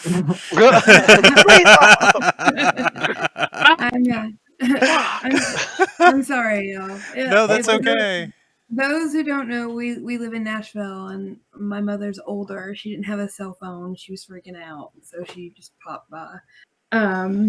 So I just wanted to like a combination between Hearth and Oliver with the bones and the like ritualistic taking care of like the dead. I just thought that was really in character and really amazing that they that you would role play that out.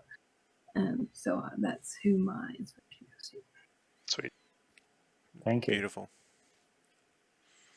So good game, you guys, and we will see everybody again on stream on the 9th at I never know what time to say, because I always say my time.